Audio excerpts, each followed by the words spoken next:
Good evening, internets, and welcome to Twilight Malediction. I am your dungeon master and host, Manny, aka GrowedUpGeek on the social medias. Thanks for tuning in tonight. Joining me, as always, are these amazing players. We are here for episode 4 of our Rime of the Frostmaiden campaign, and really excited, really big episode. Things just really start to open up. We're going to start basically repainting how we finished the previous episode and then turn it over to players so they can get into so far the meatiest portion of this whole thing. And all right, we'll start by introducing the characters. Hold on. Who is that? Is that me? Yeah. Dude. That was my tablet. Okay. All right, so it's not me. We're good. All right, cool. All right. All right, so we will start by introducing the players and the characters and then get right into it. Let's start with Tenta. Tell us about Jaatuuli. I'm Tenta. I'm playing Jaatuuli. He is a ice lizard folk of the mountains, and he carries his big axes and his bow and bites people and seems to be pretty proficient at such things. Yeah, biting, clawing, scratching, lizard man stuff. It's pretty cool. Yeah. And maybe we will get to, or you will get to, bite and claw and scratch some people when I roll these amethyst dice tonight that are heavy as shit. Oh, wow. Yeah. I would love nothing more. All right, well, we'll see. All right, let's go downstairs to your first floor neighbor, Landon. Tell us about Orryn. So I'm Landon. I play a rock gnome artificer named Orryn. He may not be as big and scary looking as Jaatuuli, but I hear he can punch people in the kneecaps pretty good, so don't get on his bad side. No, all joking aside, he likes to have fun and he's always looking for adventure. And I imagine smart people, so potentially a major wizard might be something he's interested in meeting tonight. We'll see. To the second next door neighbor, upstairs apartment, let's go to Lewis and tell us about Baldr. I am Lewis. I'm playing Baldr, and he is an court Asmar monk. Not from around these parts, but definitely trying to make his way, prove himself, and found some like-minded people in the world and trying to help them out. Very nice. In a place that needs help. All right, and to our backline cleric and all-around protector, let's go to Dustin. Tell us about Kelroth. I am Dustin. I am playing the half-elf life cleric, Kelroth. Yeah, I'm just kind of your average guy, but it looks like I'm trying to avoid something, so I've come to Icewind Dale to try and avoid problems. And unfortunately, one of those problems is potentially the Flaming Fist, who is also milling about Icewind Dale. So maybe Chult would have been better, and it's warmer. Been warmer. Yeah, a lot warmer. They got a death curse, which I don't know if that's better, or at least it's not cold. Well, Here here it's warm in hell sometimes. Yeah, sure. And I am Manny at GrowedUpGeek, your host and dungeon master, and I will be playing everybody else, not as well as these four. So we'll start with a little recap. Last week, the party arrived in Bryn Shander, met some of the locals, including the suspicious mayor. There was quite the hullabaloo about the happenings in East Haven the next night. That after the players kind of met everybody in town, little problems here, a lot of things falling out from the curse. They traveled to East Haven, where they got to see one of the members of the Arcane Brotherhood expedition that they've been sent to assist, burning at the stake in front of an angry mob. And one of his former colleagues standing in the front row of the crowd watching him burn without any objection. So we'll kind of pick it up right there with the party just arriving in East Haven, and then we will turn it over to them for tonight's episode, Burn, Dzaan, Burn. So you sit atop Kessel's wagon, just having kind of skid to a stop. Dzaan, the former member of the Arcane Brotherhood, dragged out to the pyre. No fighting, totally resigned to his fate, almost defiant in his march to the pyre. As he's tied in, doesn't break eye contact with somebody in the front row. The crowd is very boisterous in their hatred. In the way back of the crowd, there is a significant portion of nude or semi-nude people throwing water on themselves, rubbing snow on their faces. Nearby to them is the cleric of Lathander from Bryn Shander that you'd met the day before. He seems to be kind of trying to maybe calm them down or talk some sense into them, mostly to no avail. They're spitting at him and screaming at him. Off to the side, you notice Hlyn Trollsbane speaking with a kind of gaunt-looking, dark-haired human who's dressed very well but seems quite animated at what's going on. And then in the very front of the crowd, there's a silver-haired woman, very tall, kind of a strap around the back of her head.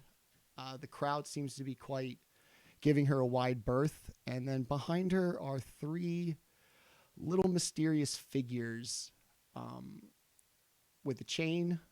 They're cloaked, so you can't really see them. They're smaller than Orryn and appear kind of wiry in their frame. As the marshals, the local militia, whoever's in charge of, wizard burnings, lights the pyre, the condemned makes no sound other than like a direct, almost warning to the silver-haired woman in the front row. I regret neither my decisions nor my actions. What I did to save this land. Once I'm gone, there'll be nothing you could do about this curse. Do you hear me, Villain Harper? Nothing. The fire goes up. No further sound from the wizard is made. The crowd goes absolutely crazy at the sight. Some of them believing the sacrifice to appease Orryn, the Frostmaiden, who's caused the curse upon this land for 2 years. After a couple of seconds of burning, the silver-haired woman in the front screams back, "It didn't have to be like this, Dzaan." And she just continues to stand there watching him burn. So How far away are we from this? from her, probably this fire and everything. probably about 50 feet from the fire. It's Okay. off to the side of the road. She's like dead smack in the center in the very front row. Trollsbane and the gaunt gentleman are going to be to your kind of 1 o'clock ish, and then the cleric from Lathander and the fanatics are going to be kind of towards the back of the crowd.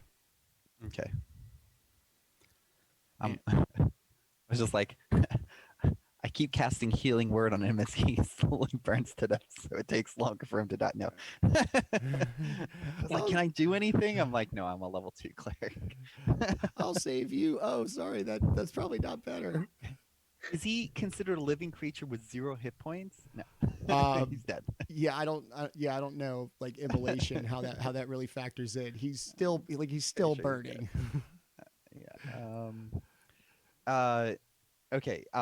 Is there anything else happening after this, or is like the crowd dispersing now that the event is over? Because of the intense heat of the fire, as well as the kind of vitriol and high emotion of the event itself, everybody seems to be kind of lingering, like more or less in their kind of where they are. The crowd who came out, who enjoys this kind of thing, are still into it.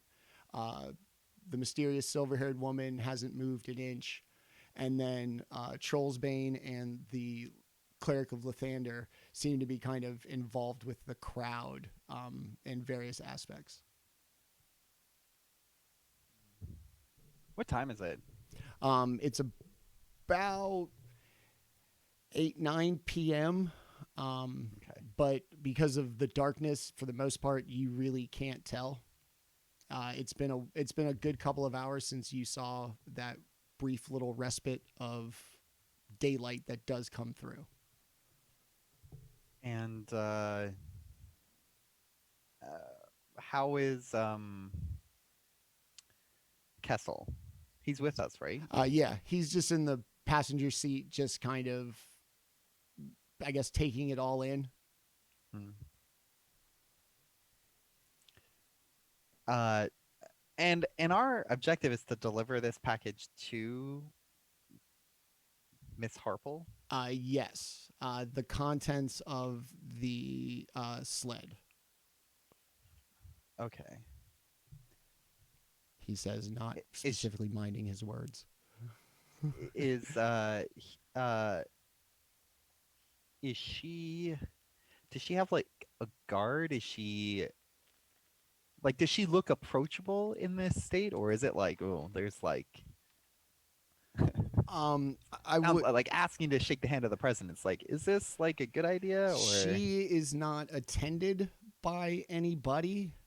okay. And the crowd probably gives her a wide berth. Just at this point, they're a humble fishing village. She's really somebody, whether they know her by reputation or by seeing her over this period of time. She's somebody. Maybe they've seen her, magic. Maybe. All right. Jaatuli's looking over the crowd. Do you want to speak with her now? I will make room. I mean, yeah. I mean, I guess we're here to deliver this package, so I guess now is as good a time as any. That's all he. That's all you. Like 18 minutes responding to a couple of.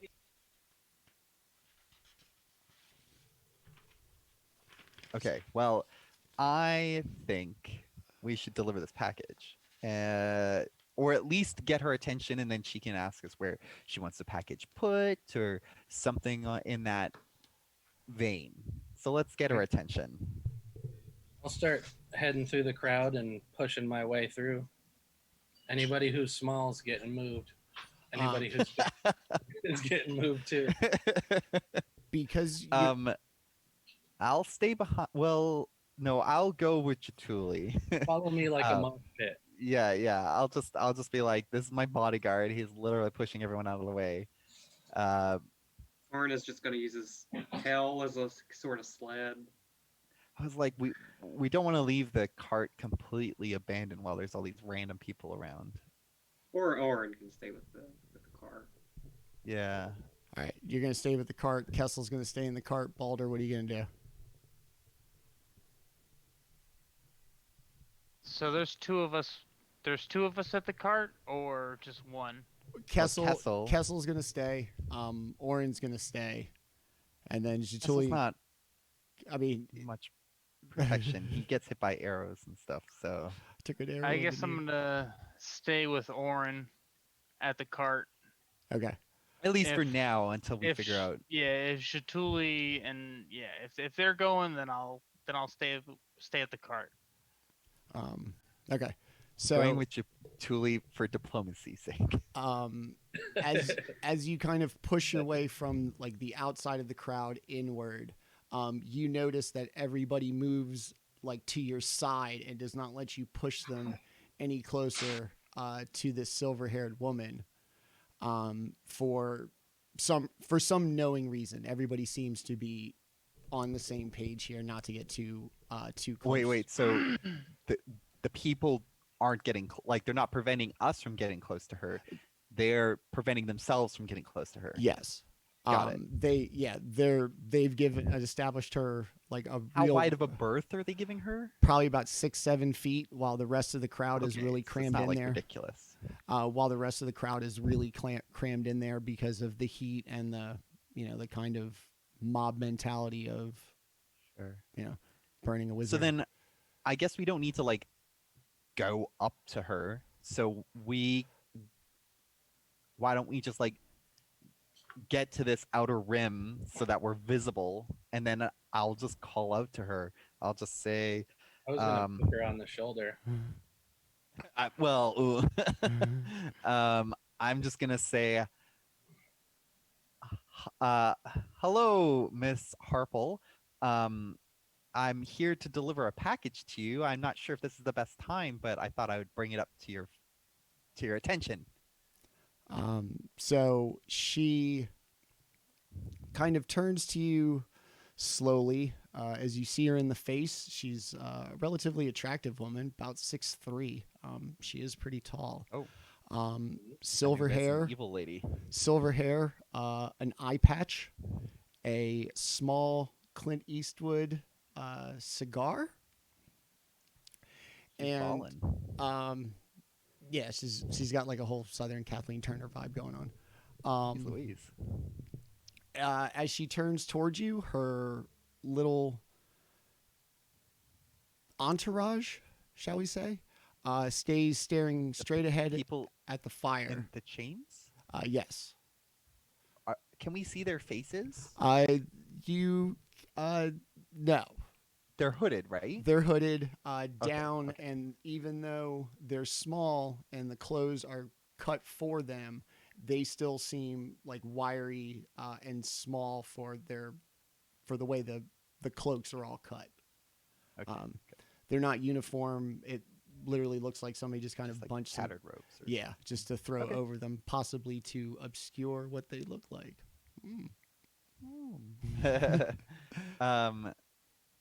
Okay. Yeah, so she turns to you and in a very kind of proper tone. Why, if it isn't Shadespeare's couriers? I knew you'd show up. Welcome to the northernmost wasteland and all the material plane, made much worse by this dreadful curse. I am Villain Hopple, as you may know, from the Long Saddle Hoppers. Only surviving member of the Arcane Brotherhood expedition and most powerful being left trying to save this place.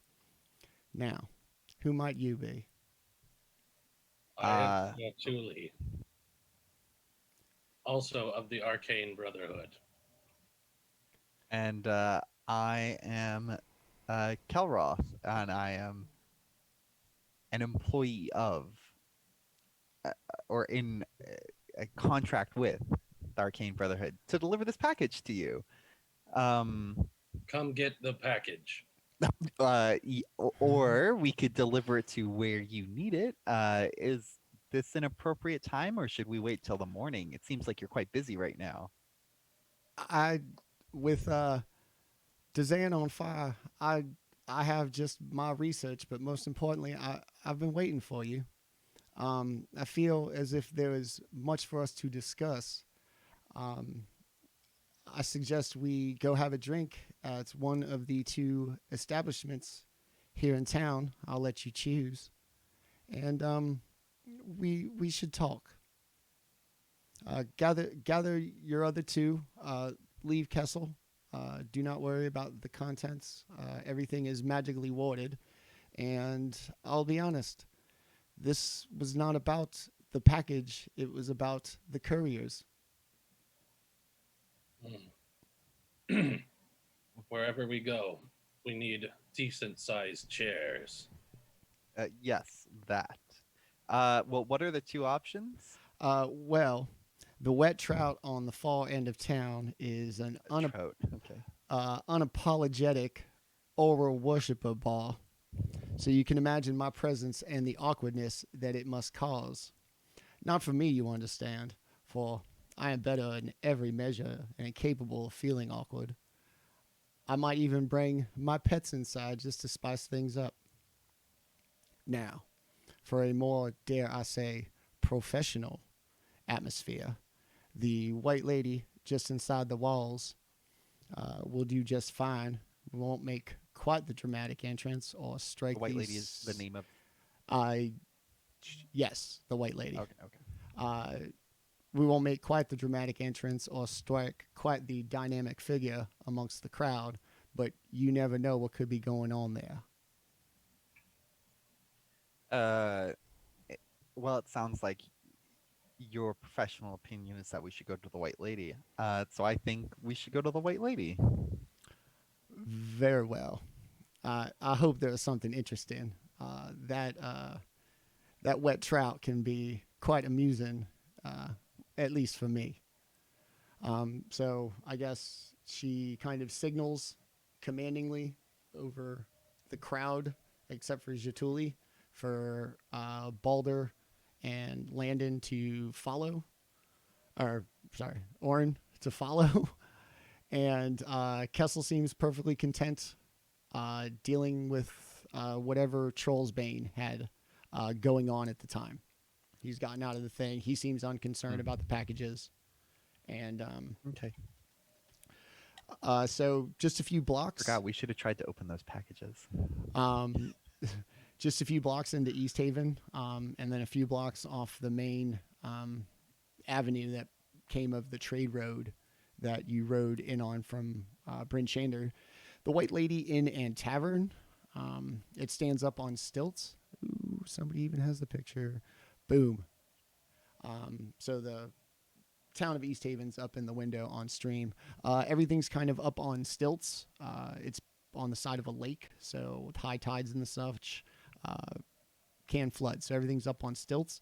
Thatch roofs, kind of A-frames, just very basic, nowhere near as, I guess, sophisticated or, nice as amenities as Bryn Shander was that you saw last night. As you come up, Valin makes no issue. She just barges confidently in the door. The inside's cozy, large couches, couple of fireplaces burning, single bartender behind the bar, and just a group of halflings sitting at a table in the back, kind of moving things around on a table and muttering things and throwing back plenty of booze. Valin invites you to sit down at one of the big couches. I'll lean over and go, they allow children in here. Orryn stomps his feet. Says, they're not children. We're just not as big as you are. Children. We have just as big of a spirit, just in a smaller package.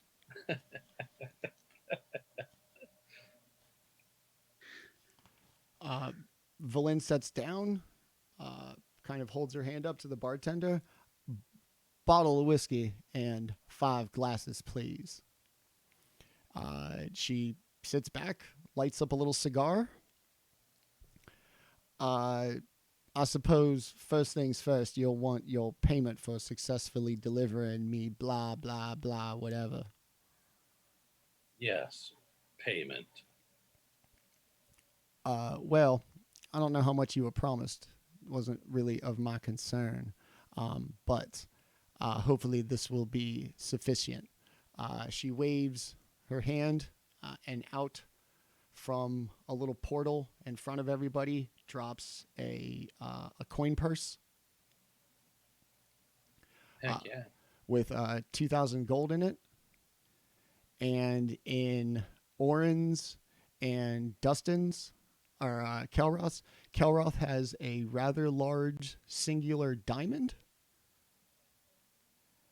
And Orryn has 650 gold piece gemstones of various assortment. Very nice. And you said this was 2,000? Yeah, each coin purse, and then Orryn and Kelroth got a little something extra. So we all got pouches of 2,000 gold, or one pouch of 2,000 gold, and then we got. Each got a pouch, and then in yours and Orryn's pouches are also the gemstones. Okay. Orryn has a. So we all got huge- 2,000 gold. Yeah. That's a lot of money. Yeah. Orryn is like Wow. ecstatic. He's like, Is sorry, is there a value associated with the diamond that I was given? I believe it's 300. 300 gold pieces. Okay.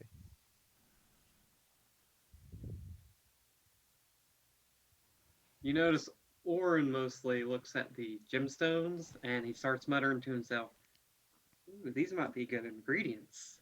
He's obviously happy with the money, but he's very interested in the gemstones. Enjoy them, my little friend. It was not an accident that we came to be. The premise may have been flawed, for I could not just ask anybody to just travel up here and assist me with what is going on. So I do apologize, but the boxes are empty. I needed you here and not the boxes. Orryn says, he's like, no problem. This is great. This is probably the best day in my memory that I can think of. This is phenomenal. So the bartender just walks over with a nice big wooden tray, a really nice black flat finished glass bottle, 5 glasses, and slides them in front of Valin, who winks with her one good eye, takes a stopper out of the bottle, pours 5 rather stiff drinks, pushes them in front of the 4 of you, and before anybody can grab their glasses, she slugs back the whole thing and lights up a cigar. Jaatuuli will look over at her and go, and down his whole drink. Orryn looks at the mug, a little bit intimidated, and he takes a sip. And is drunk. He's almost there. Falls out. Now, I imagine your heads must be swimming in questions. So I am here at your disposal. Ask away. Late because I'm not paying attention, but Valin Harple is now up in the window with her owl familiar. So she's got her feet up on the... Oh, this is a picture of her? Yeah. Oh, shit. I just ruined the surprise, too. Whoops. All right, well... So she puts her feet up on the bar, or on the table, lights the little cigar she has, and as the foremost expert on this curse and the happenings of this land, I am at your disposal. You may ask away, for I do not want to give away too much should you not decide to stay and help. What?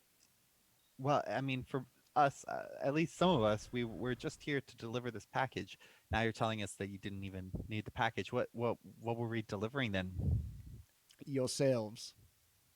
Well, what's in the box? What's in the box? Nothing. Damn it, we should open the box. Well, okay, so what do you need from us? I guess would be a good place to start. Well, I was a team of 3, grew to 4, and everybody else has failed in their tasks and most likely lost their lives like poor Dzaan.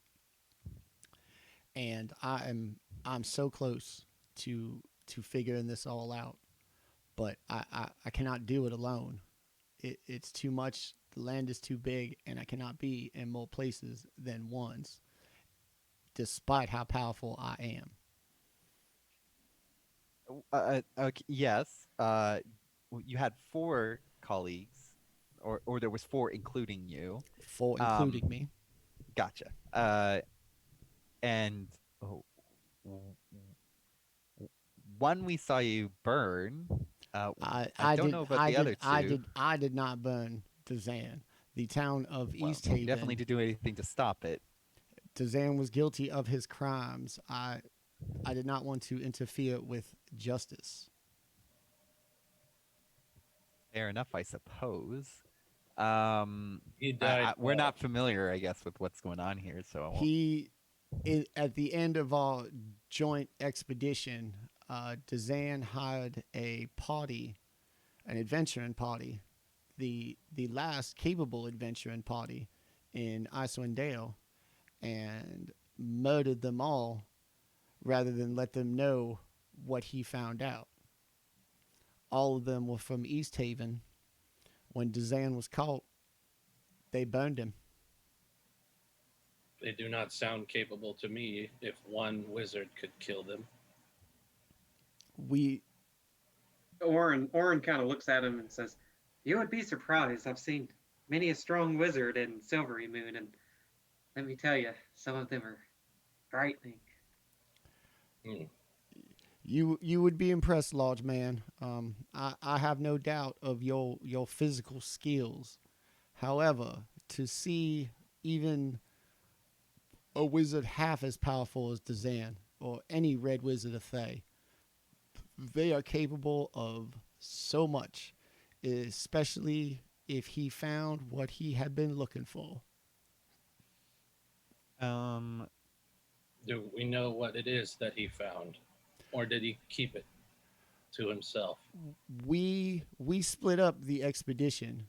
I was in charge of finding out about Orryn, what she wanted, where she was, the scope of the curse. Dzaan was searching for an artifact of great power. He said was out here, and Avarice, our third, and some pet that she found along the way were in charge of finding how to break the curse. Avarice and her pet went missing. Dzaan possibly found what he was looking for, killed a party, and told no one else what he did. Hmm. What was Dzaan looking for again? What was his part? A source of great power in Icewind Dale. Okay, and you said there was 4 though. That's 3, right? Or are you including Avarice's pet? Avarice picked up some vagabond wizard from down south who was eager to help her despite her complete lack of wherewithal to understand when someone was just using her for her knowledge. I see. That's what you mean by pet. She was quite smitten with him. I never understood it, but she needed somebody to have look up to her, so she fell into it so deep. Hmm. And you Orryn, said, oh, go ahead. Orryn, kind of at the mention of a wizard down south, he says to her, "Do you know what this wizard's name was?" I do not recall. Avarice was barely above my notice. Her pet, not nearly so. Perhaps if it was told to me, it might ring a bell. I don't. Could it be a gnome named Sindri?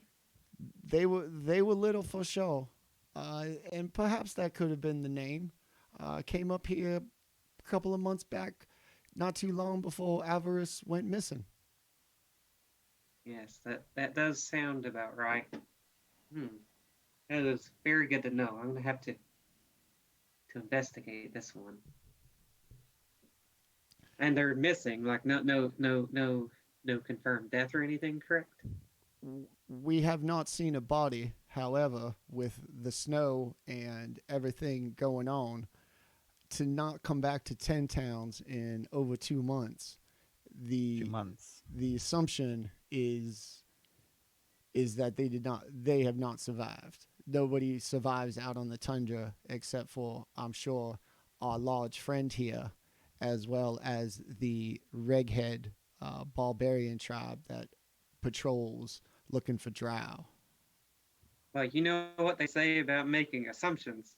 Makes an ass out of you and me. So I'm not going to give up hope. I'm sure he's still out there marching around somewhere. When I find him, I'm going to tell him how silly he was to get himself in such a predicament. Your faith He in kind your... of says, God. you can kind of tell Orryn is a little sad. Like he kind of knows that there's low possibility of him living, but he's kind of, not wanting to believe it. Your faith in your friend is quite admirable. I do admire your positive spirit, and I don't say it to be cruel. I just can't imagine holding on to hope against hope just to have it dashed. I just want you to be careful with your emotions, Master Gnome, for they are dangerous in times such as these. Rational thinking is the only thing that's going to get us out of this. Have you seen them cultists? The crazy cannot be rationed with. They are the future of this land if we do nothing to stop it. So, what you were investigating Arl?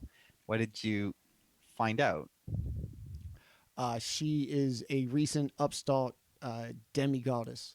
As best I can tell, she is looking to ascend to full godhood, with her basic domain being Icewind Dale, if she can get this curse to stick permanently. At night, she flies out to paint the sky with her curse, and in doing so, is so weakened that she must rest until the next night when she brings upon the curse again. She cannot break in this ritual lest the curse weaken, and after placing the curse, she lacks the strength to do much else. Simple. We need to find her in her weakened state and take her head.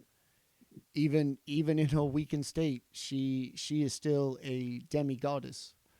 On top of that, killing Oral doesn't break the curse. She is the vessel of the curse.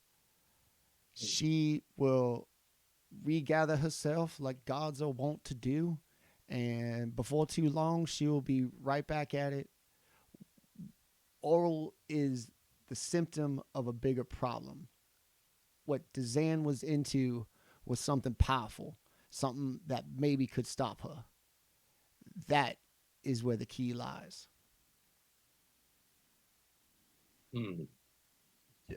Where were they investigating before this murder, and before he did what he did? Where did they? If he found something, where would it have been? I believe he was.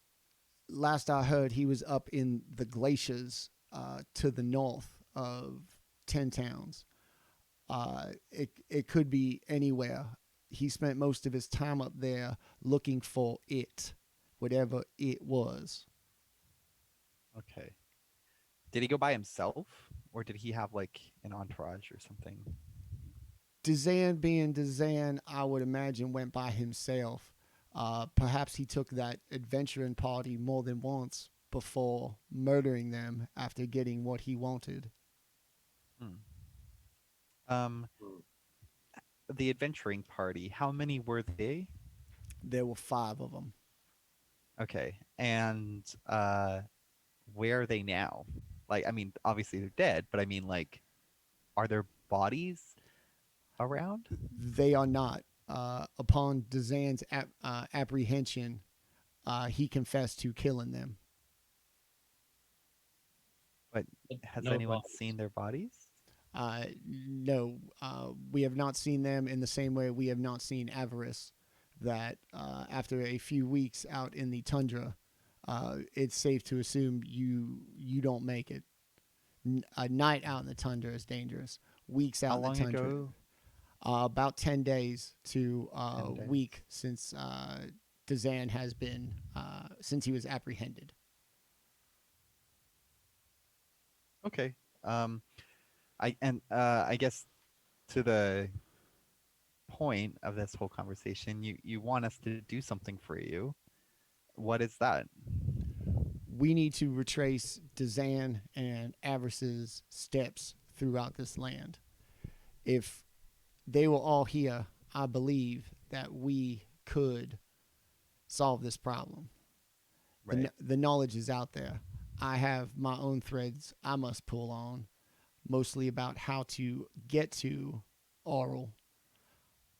We need to find out where Dzaan was going, why he murdered the party, and what Avarice found. And it's all out there in that cold, hellish landscape. And what are you gonna do if we start investigating this? Well, not to be so direct, if we pull this together, you will need my help. I wouldn't, in good conscience, send you out there to fight Orryn anytime soon, and nobody knows more about her than I do, and we would not be able to do this without each other. Okay.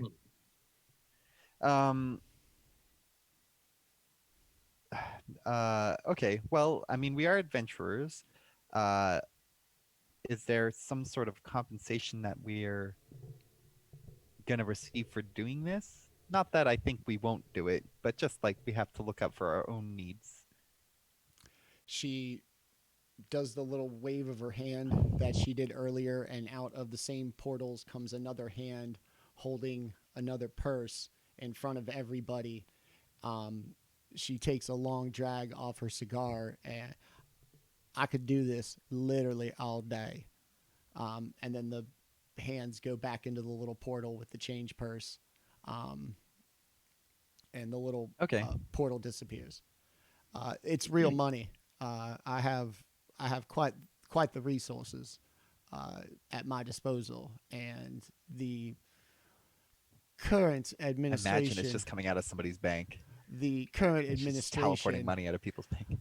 of the Arcane Brotherhood has not been in the host tower that long to know all of the ins and outs of it. They don't need it. They are poorly represented with intellect and a complete lack of talent, that I am considering this a teaching lesson, that they learn how to wield their power, do so responsibly, and not get ripped off. We should agree to help. My tribe could eat for weeks with this. Well, I think we're all down for some work and some money, and it seems like some of us have personal investments in making sure that, this curse goes away and stuff. Yes, we do. It seems like we have multiple avenues to pursue here. Does any of them have a higher priority to you than any other, or should we just pick one and go with it? When Dzaan was apprehended, he mentioned that he did what he thought was best. If he didn't give what he had to Orryn, something far more evil would get it. And he felt as if he could live with the choice that he made.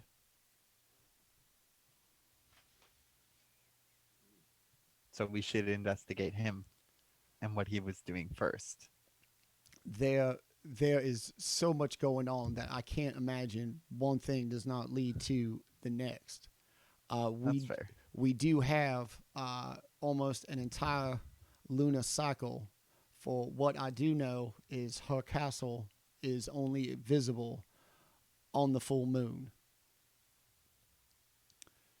So, Oh, like Arl's Fortress or something? a floating castle out in the sea of moving ice that only really materializes in this plane upon the full moon.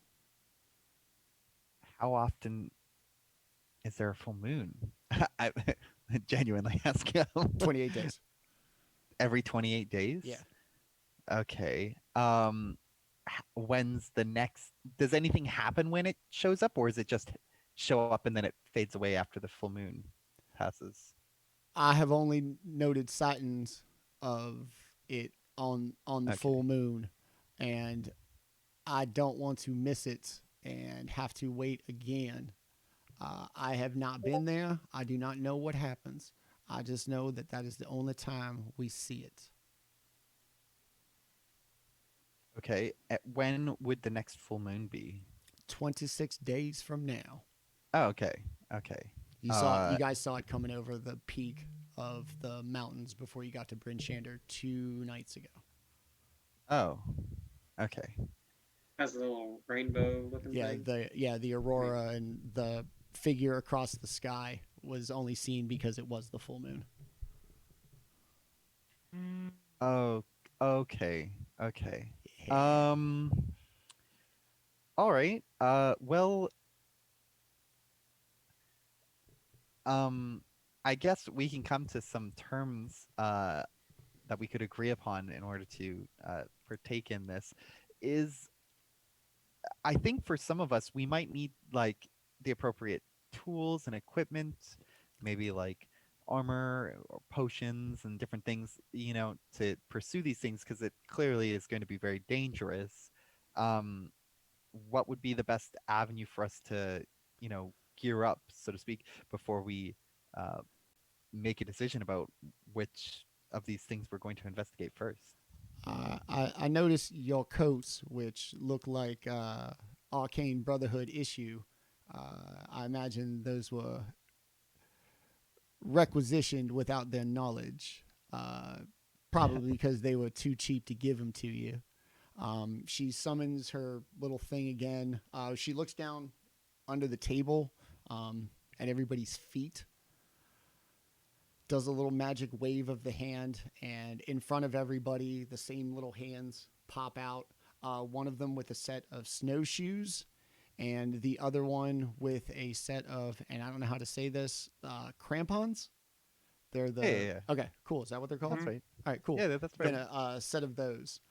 They're like ice shoes that Yes. you put on your shoes. Yeah, with like to little help you spiky walk. things. Yeah, Yep. yeah. Shoes. Yeah, what do you got? You got big what? Like big claw feet, yeah? Yeah. I don't wear shoes. I guess you don't really need those, but You're the your shoes are your feet are crampons. yeah. You're the Right. you're the butler from the birdcage. I don't wear shoes because they make me fall down. Oh, okay, cool. So she drops what those. What are they? What do they do? Do they do anything? No, they're literally just what they are. Okay, they're this just is- winter shoes. Yes. Cool. At some point you will have to They're leave cramping. 10 towns, and it is treacherous out there. Yeah. Fair enough. Even more treacherous than what's out there is what's within these walls. This cult has got to be kept in check. We believe Arl's plan is to wait until her devoted followers have proven themselves worthy of her favor, and together they will finish whatever the last part of her plan is. So the more devoted they seem, the more attention they get, and perhaps they will be chosen to accompany her in whatever it is that they do. Cannot allow this cult to gain strength. We must root it out of all of 10 towns if possible. If they are naked, are they not easily slain?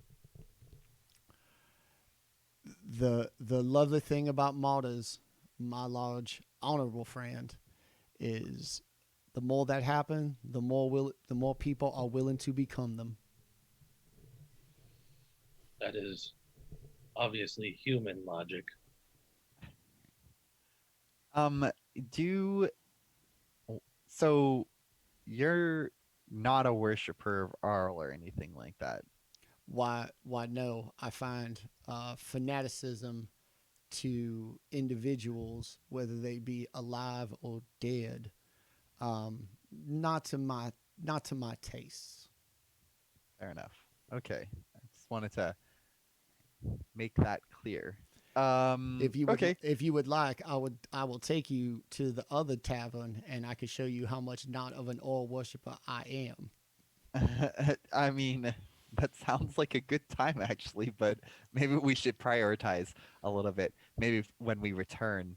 Um, we have been given other random tasks.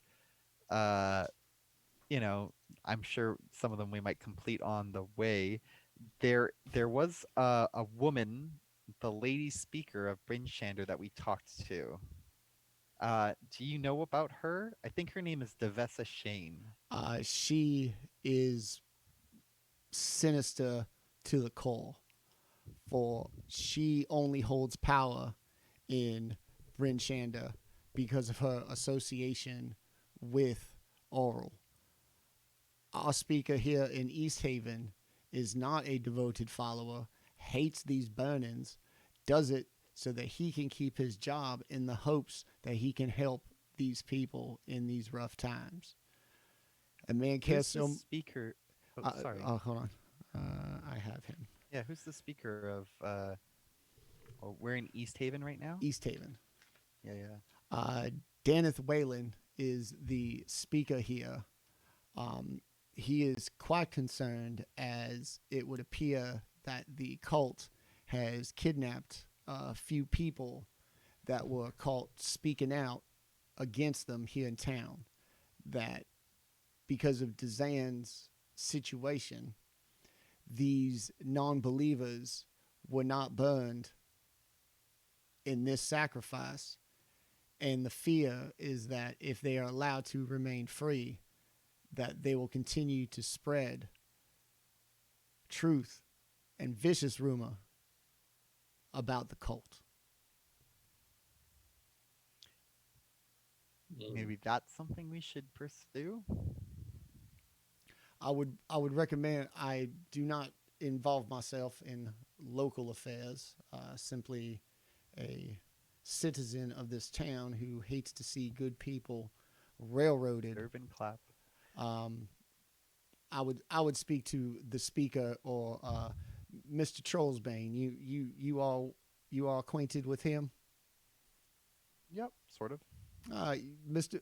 Trollsbane will help you if you choose to pursue that. Also, the local white dragon has been seen lately over towards the Sea of Moving Ice, where we believe Oral's castle to be. Don't know if they are in alignment. And of course, What the dragon? Crowvane, what was it? What's his nickname? Hmm? Doesn't he have like a cool nickname? Cryovane? Yeah. Well, Is I it- only know him by Cryovane. Okay. Is this the one that has the dead person that rides on it? Ish. This is, This is a local. So, this is a I local think it's called one. Avirtus. Yeah, no, this is another one. It's the Okay. dragon in Dragon Icespire Peak. He's also the dragon in part of Storm King's Thunder. Kind of lives up in Icewind Dale. White dragon. Jaatuli's people revere him, which is why they can hang out in the cold Arctic. Okay. So, I guess what we need is a lead if we're going to pursue either of these, Dzaan or Avarice, and find out what they knew. Where would we go specifically to investigate that? I guess for Dzaan, you kind of mentioned he was up in the North Glaciers of 10 Towns. It's kind of I assume, a large area to investigate. Yeah, and very dangerous. Somewhere between here and there, I do recall him leaving and coming back a within a day. So it couldn't be too far. Somewhere where after he went, he would come back and refer to himself as we.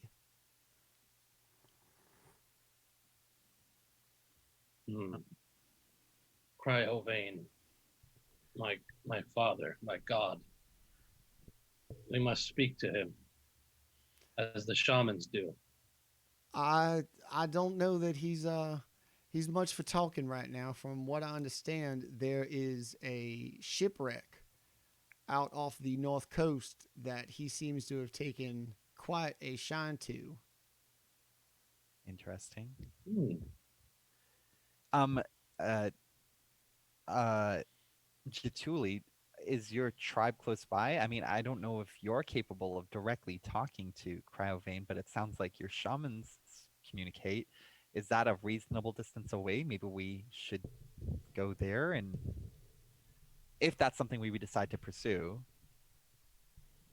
I would be surprised if you survived the journey. It's not terribly far. It's about a week, Okay. if you're lucky. Okay.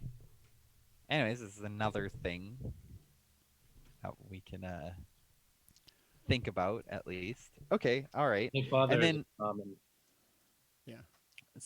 And Avarice, if we were to, is there any clues about where she and the other person disappeared? Where they disappeared, I do not know. However, I do believe she was staying in Targos, which is Targos. the town next over after Bryn Shander. To the east? To the west of Bryn Shander. Bryn Shander. Oh, in the opposite direction. Yeah, from you. You'd have to go back okay, through okay, Bryn okay, okay. Shander, and then it's the next town over from there. It's actually closer than East Haven. Okay, okay. How far away was East Haven from Bryn Shander? It was like a day? About 6 hours by sled. Okay, okay. Because you came with Kessel. Yeah, yeah. All right. Well,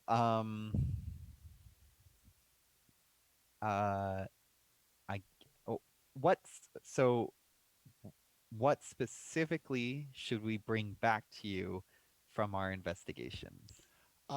Anything you may find. For everything is a puzzle piece. Individually, they may not make much sense. However, once placed together on the table, the image may become clear. Okay. Hmm.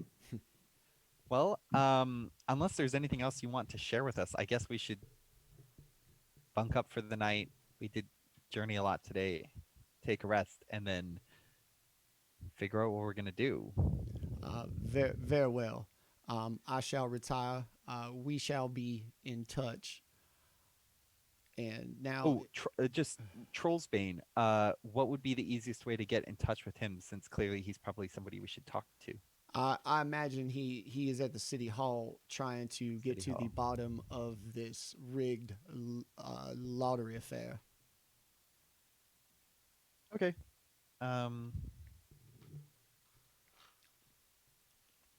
And is there any shops in town where we might be able to purchase provisions slash supplies for the journey? As far as a true outfitters, the smithy in Bryn Shander, I believe, is all that is left. As far as rations and provisions for travel outside, Or like potions? that would have to be the smithy as well. Oh. They are basically the only game left in town. As long as Okay. they can survive, I hear they are hurting as well. Alrighty. Well, Lady Harple, it was nice meeting you. It was an absolute charming affair, and I will excuse myself. And she gets up. She flicks her cigar into the ashtray. As you watch her leave, the halflings also seem very interested in watching her leave. And the second she How many halflings there are? Are there? 4. Okay. Do they look threatening or no.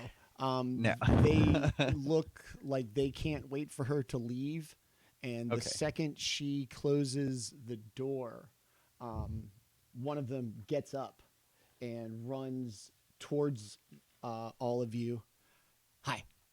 I'm Hello. having a little thing back here. How would you like to be in a seance? We're gonna summon the white lady, the spirit of the lake who used to watch over this place. We're gonna summon her and hope for a blessing.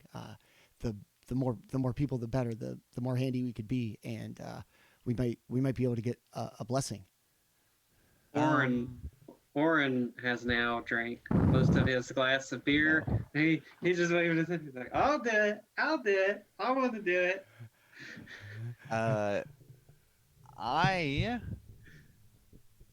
Do I know anything about this white lady? Do I know any? I mean, You don't need to know about the white lady.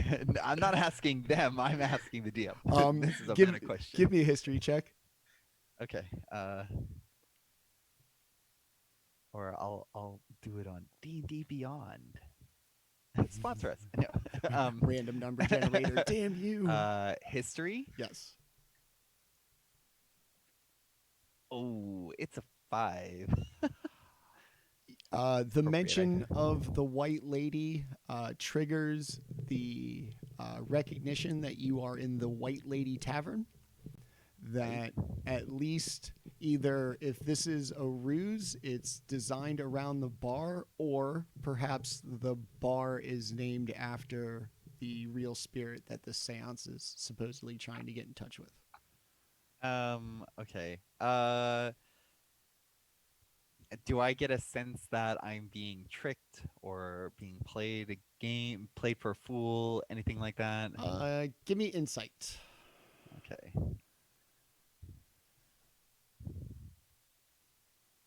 Natural 20, so that's 26. They seem really into it. They haven't asked for money.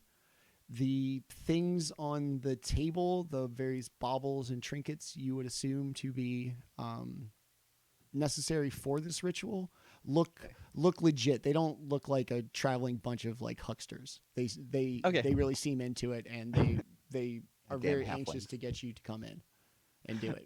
Okay. I'm not particularly interested in it, but it sounds like my friend here is. Oh, why don't I watch? I'm like Orryn's a child.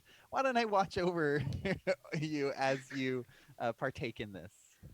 Orryn's like, yes, let's go do it. Let's go do it. All right. I'll follow Orryn over to the table. The halfling looks at Jaatuuli.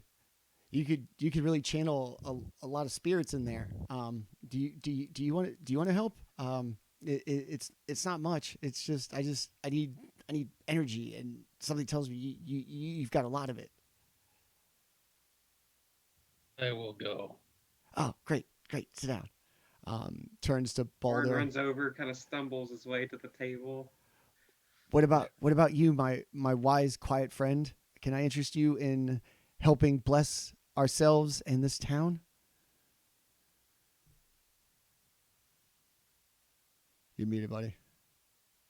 Oh, well, communing with the dead, that's a dangerous thing. Do you know these spirits? They were once the protectors of these lands. They've always been there for the people in their time of need, and we couldn't be any more in need than we are right now. And you believe in these spirits?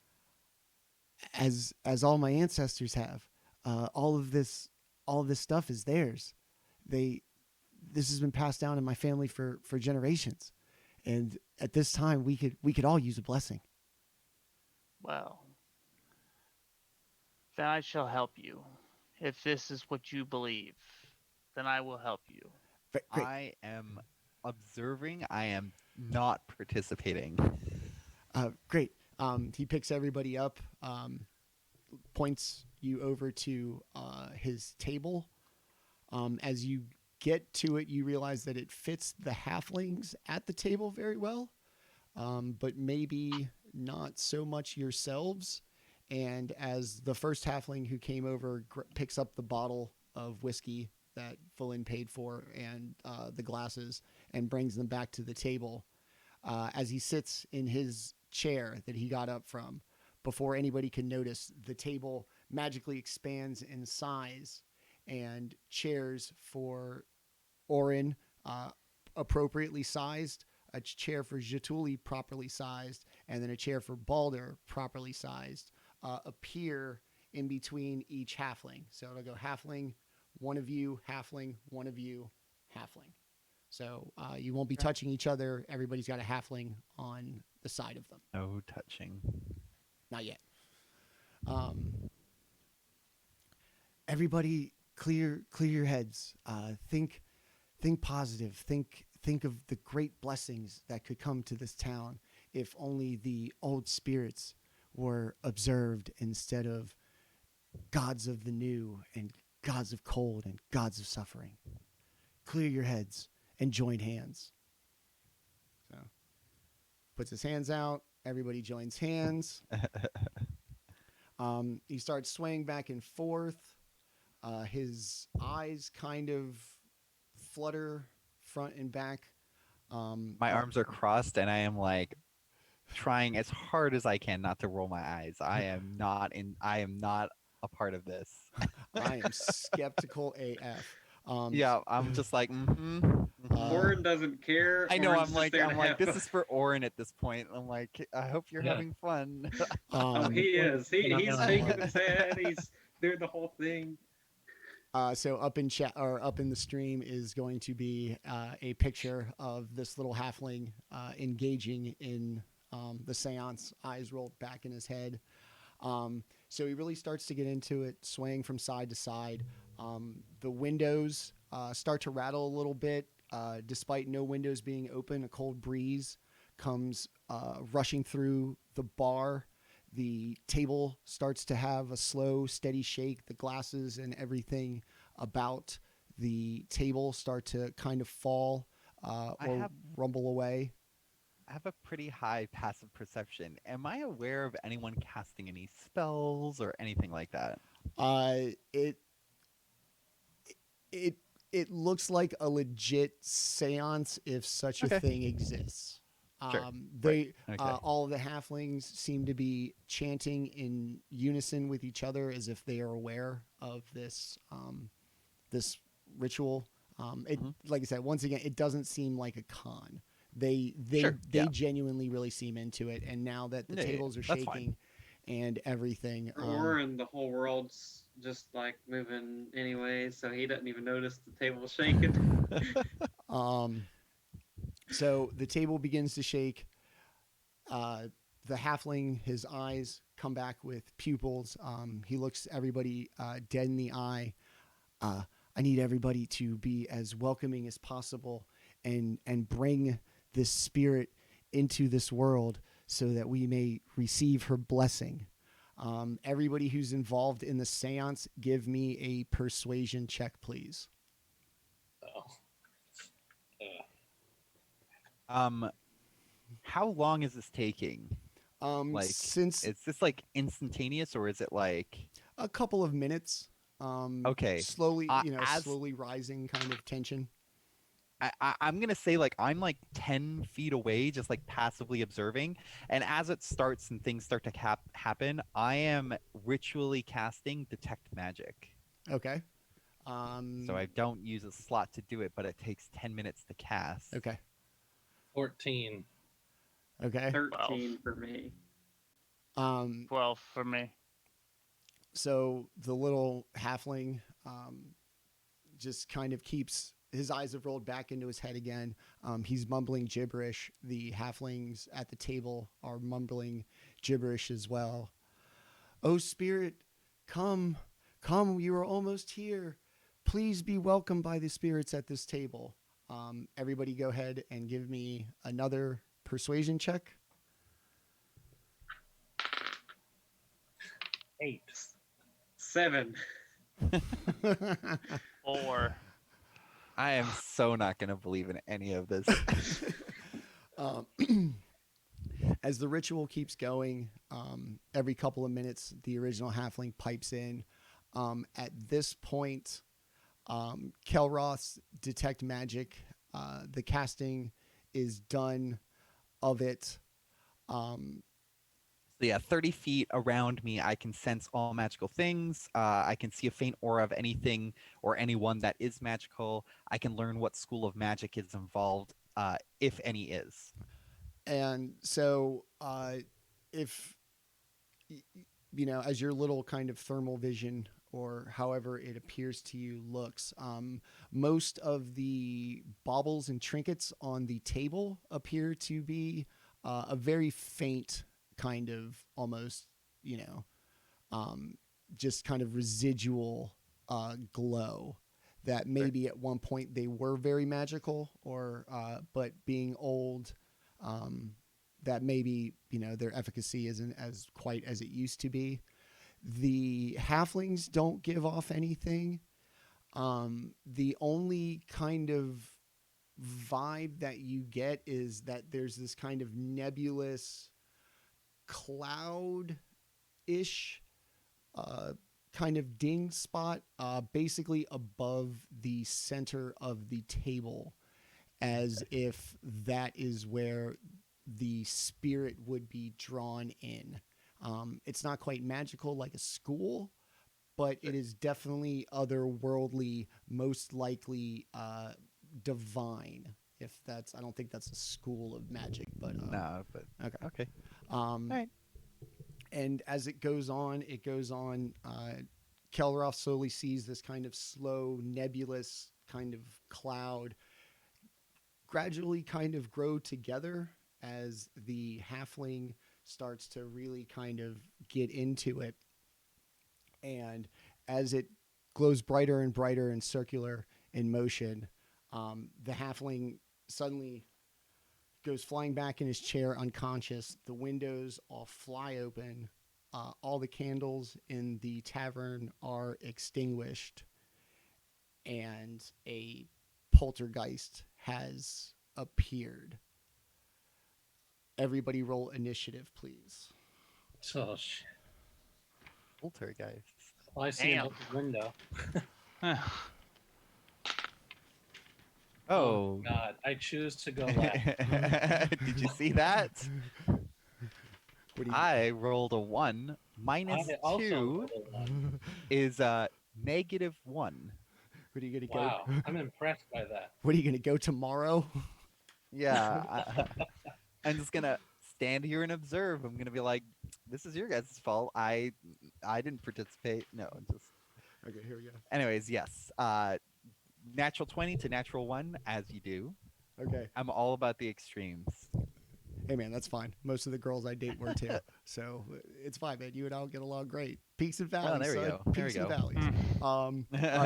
All right. Anybody have initiative that can drive? No. 15 to 10. 11. Unless you want me to roll at disadvantage for being halfway drunk. No, we're gonna go ahead and say that this pretty much snaps you into sobriety. All right. Yeah. Orryn's 11. Jaatuuli, Baldr, Kelroth. Oh, Kelroth, 7. you're negative Yeah, 1. you're negative, bro. So yeah, you're going last. Baldr 7. Jaatuuli. 3. Jesus. Like I We said, are, I we are wanted to go great last. at initiative. We rolled we're really well so for persuasion quick. as well. Something's you happening. guys. Yeah, we'll get to it. Like, yeah, calm down. Nobody rush. Eventually. Yeah. What are you gonna do? Hire other adventurers? Pfft, good luck. So what does it look like? Does it So- look like a ghost? Yeah. It's it's a step above like a Scooby-Doo villain. Okay. This is white, misty, corporeal form that when it first appears, it looks confused and almost scared, as if it was yanked away from its afterlife.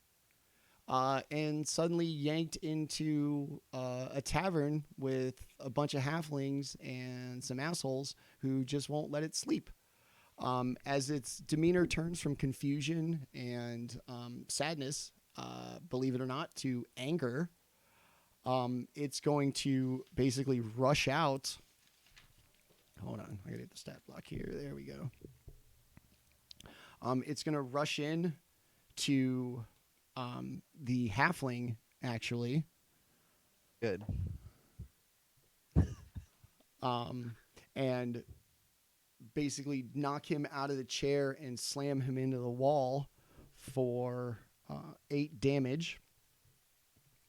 And Wow. while it sits there, it screams at him, and as it does, the halfling seems to age 40 years in the course of a few seconds of being screamed at. Oh. So it is. We're dead. Let's run. So it is up against the wall, basically at the head of the table. The halfling that was next to it is gone. Did the halfling survive the 8 damage? Yeah. Okay. So the halfling that was next to him. Then I have Orryn, probably closest because he was the most excited.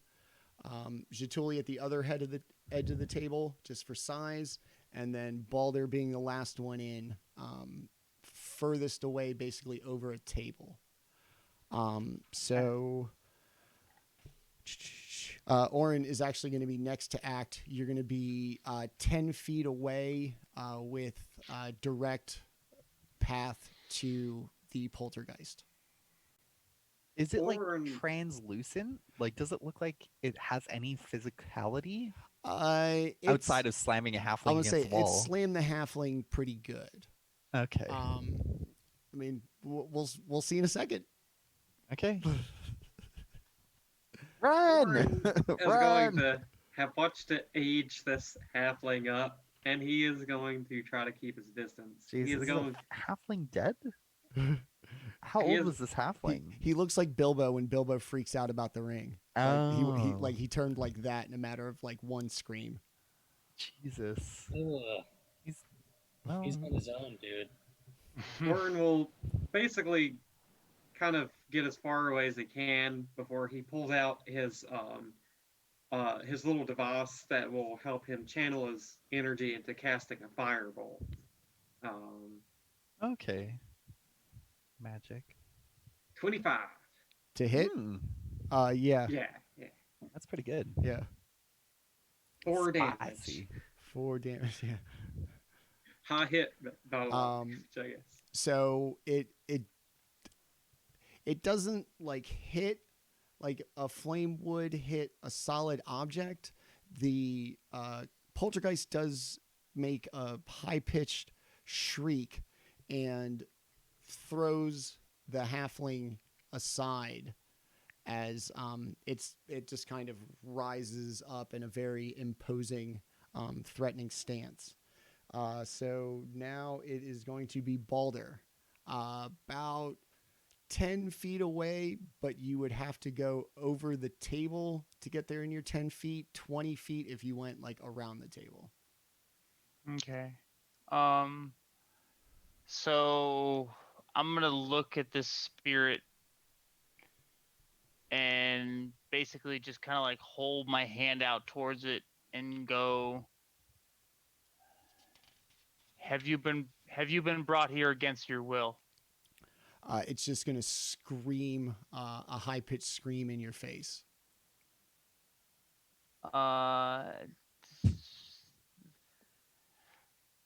Spirit, I understand this may be painful in this world, but if there's anything you can do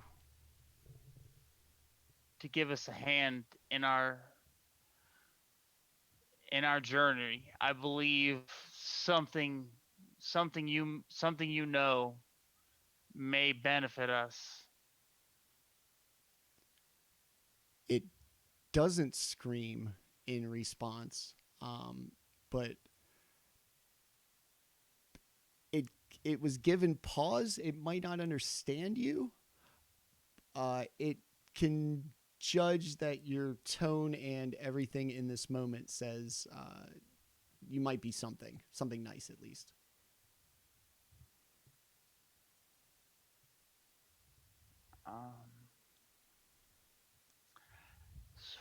Show us what you know, spirit, and we'll promise to unbind you from this state that you're in. It flies out the window behind the now open window behind where the halfling was seated, and like out into the city. I want to look towards the halfling that I guess was leading this seance. You know, not dead 40-year-old yeah, extra aged yeah. woman. This, you know, not the power you deal with, little one. This spirit was not happy with you. I'm just like, you're a fucking fool.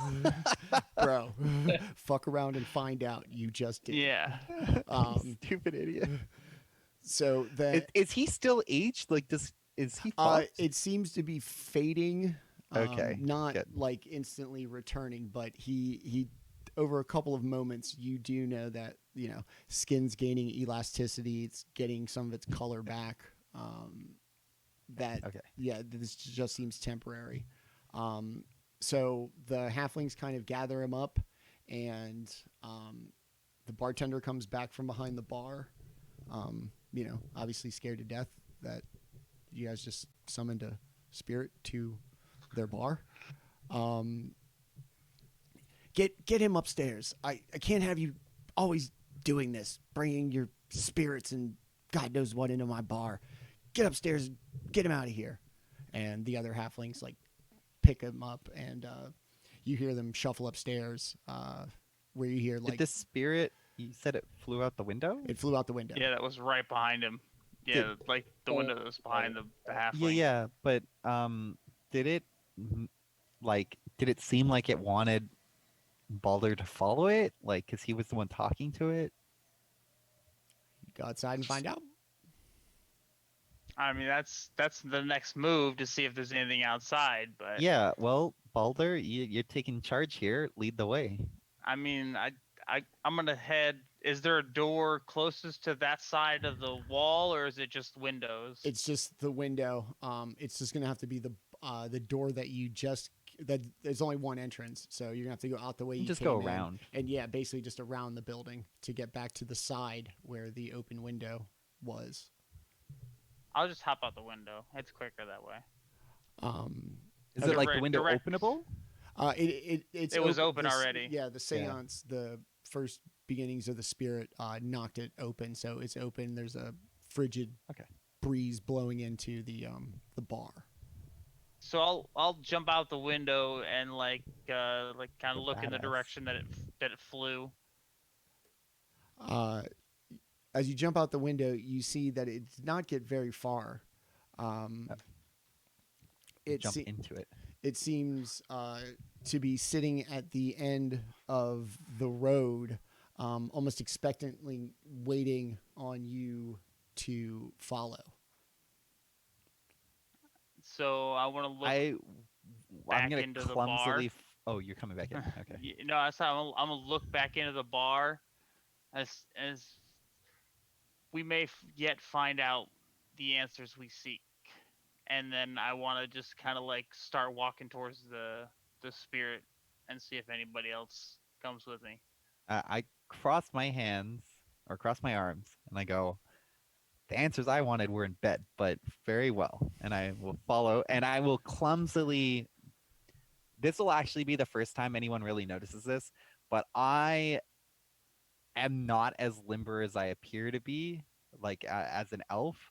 And climbing through the window, it's very clear that like I have a weird like twist in my back or something. It's like I'm not very bendable or something like that.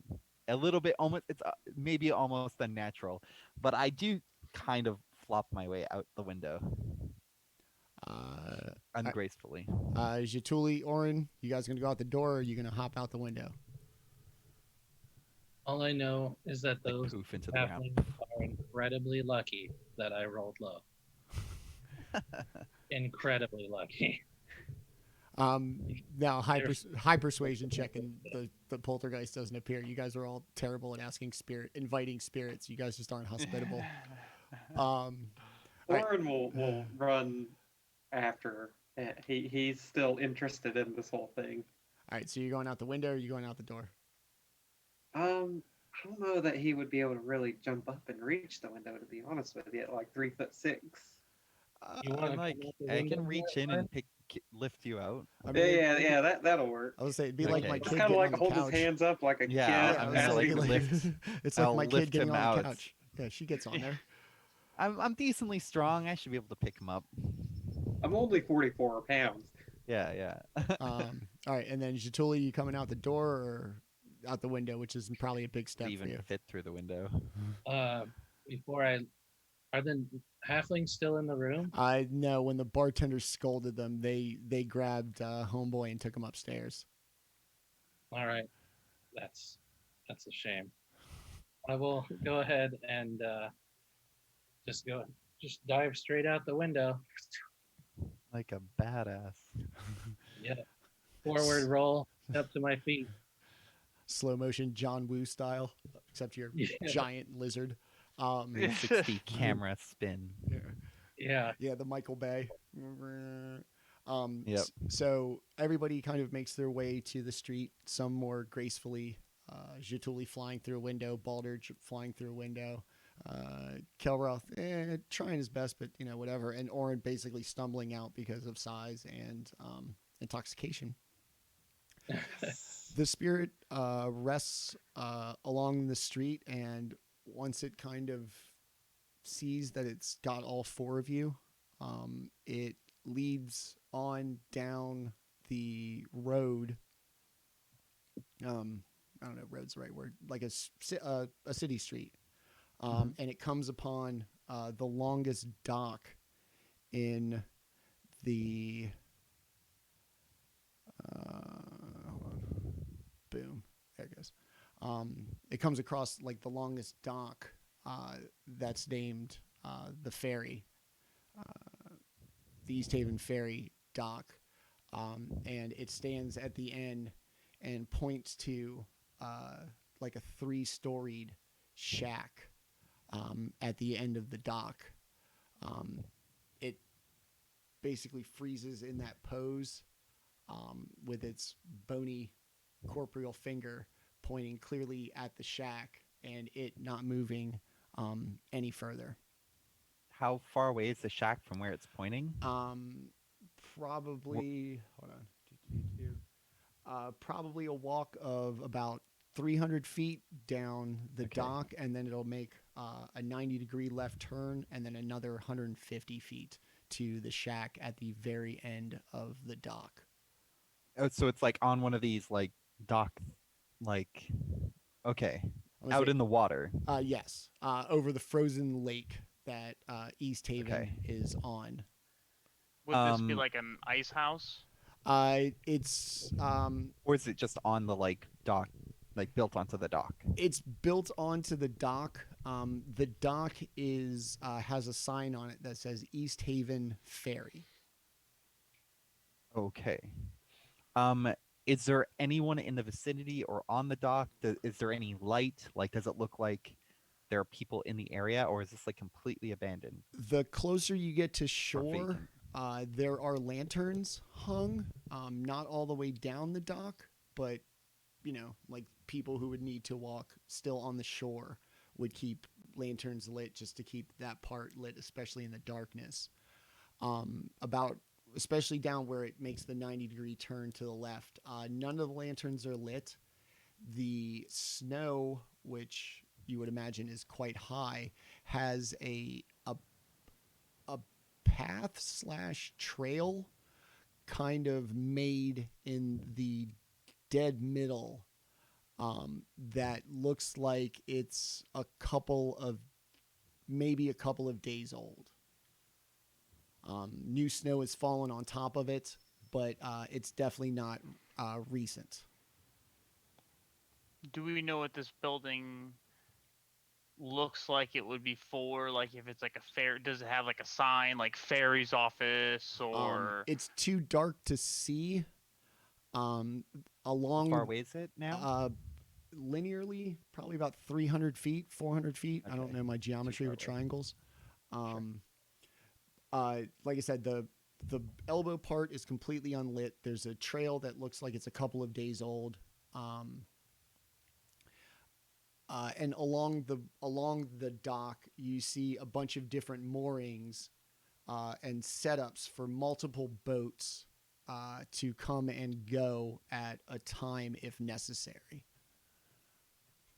I'm gonna look back towards the spirit. Is there anything more you can tell us than this building? Any sort of clue as to what may be waiting for us? It cocks its head like a dog once again, and it goes from this entirely white, ghost-like form to an almost entirely black ghostly form while still keeping its white wavy hair.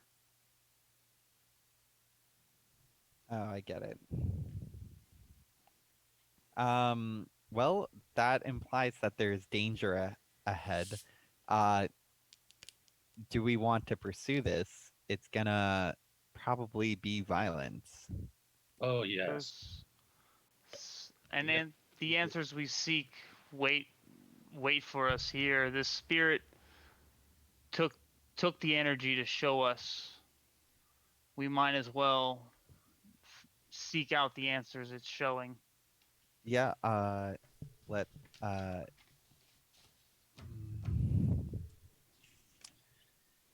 oh, just 1 second. Jaatuuli pulls his axes and starts walking towards the spirit. This seems like it will be a fun night. Okay, well, I mean, we can start going, but we should be cautious. In case anyone else didn't get it, it was implying that there was probably a drow in Hey. the shack. I pulled my axes. That's caution. I mean, no. I'm everyone else. You're good, Jaatuuli. Orryn says, "Well, isn't it Drow that was causing some trouble anyways that we need to find answers to? So maybe it's good that we go chase down." Yeah, I mean, I would say that I'm gonna just make a guess here. I'm intuitive, by the way. That this ghost, this spirit, or something like that, is maybe somebody who was killed by a drow in the shack over there. Just a wild guess. I might be wrong, but that seems to be what's being implied. Maybe if we go and investigate this, if we have a spirit here, like somebody's probably dead. If there's a drow, it's gonna be bad or violent at the very least. Drow can be very dangerous. We should be cautious. Orryn goes up to Baldr and Jaatuuli and says, "More dangerous than these two? I don't think so." Oh Jesus. I start walking towards. I take out my shield, and I'm gonna start walking towards this shack, like down the dock. Is it like stable or is it like ramshackle? Like, is it like dangerous? The dock is a little old. The building is not that impressive, but the dock seems pretty sturdy as you walk on it. It's not one of those that as you step, it sways. How big is this building? It's 3 stories high. Oh Jesus! It's a. I thought it was small. So as you the building gets closer, the trail. I'm gonna attempt to be sneaky. Okay. I mean, yeah. I mean, it's dark, so yeah. I'll let you roll a stealth check. Do you have to? You have heavy armor, light cleric. Oh, it's a disadvantage. All right. Yeah. Go ahead if you're gonna go first. Sure. Here we go. Oh, wow. I rolled a 20 and a 19, so I get 17. Disadvantage. I have to take the 19, not natural 20, but Well done. yeah. Hey. Wow, this is the sneakiest I'll ever be in this whole campaign. So in your stealthy approach, you are sure to step in the footprints that appear in the trail, in front of you as you walk to the building.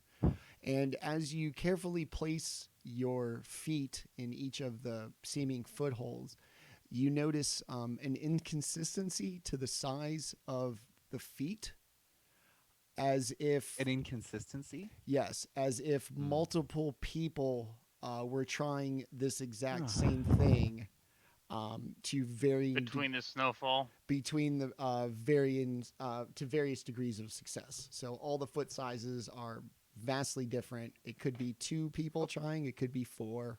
Who knows? Okay, how close am I now? You're probably about 30 feet away from the front of the shack. The windows are all frosted over. There appears to be no light.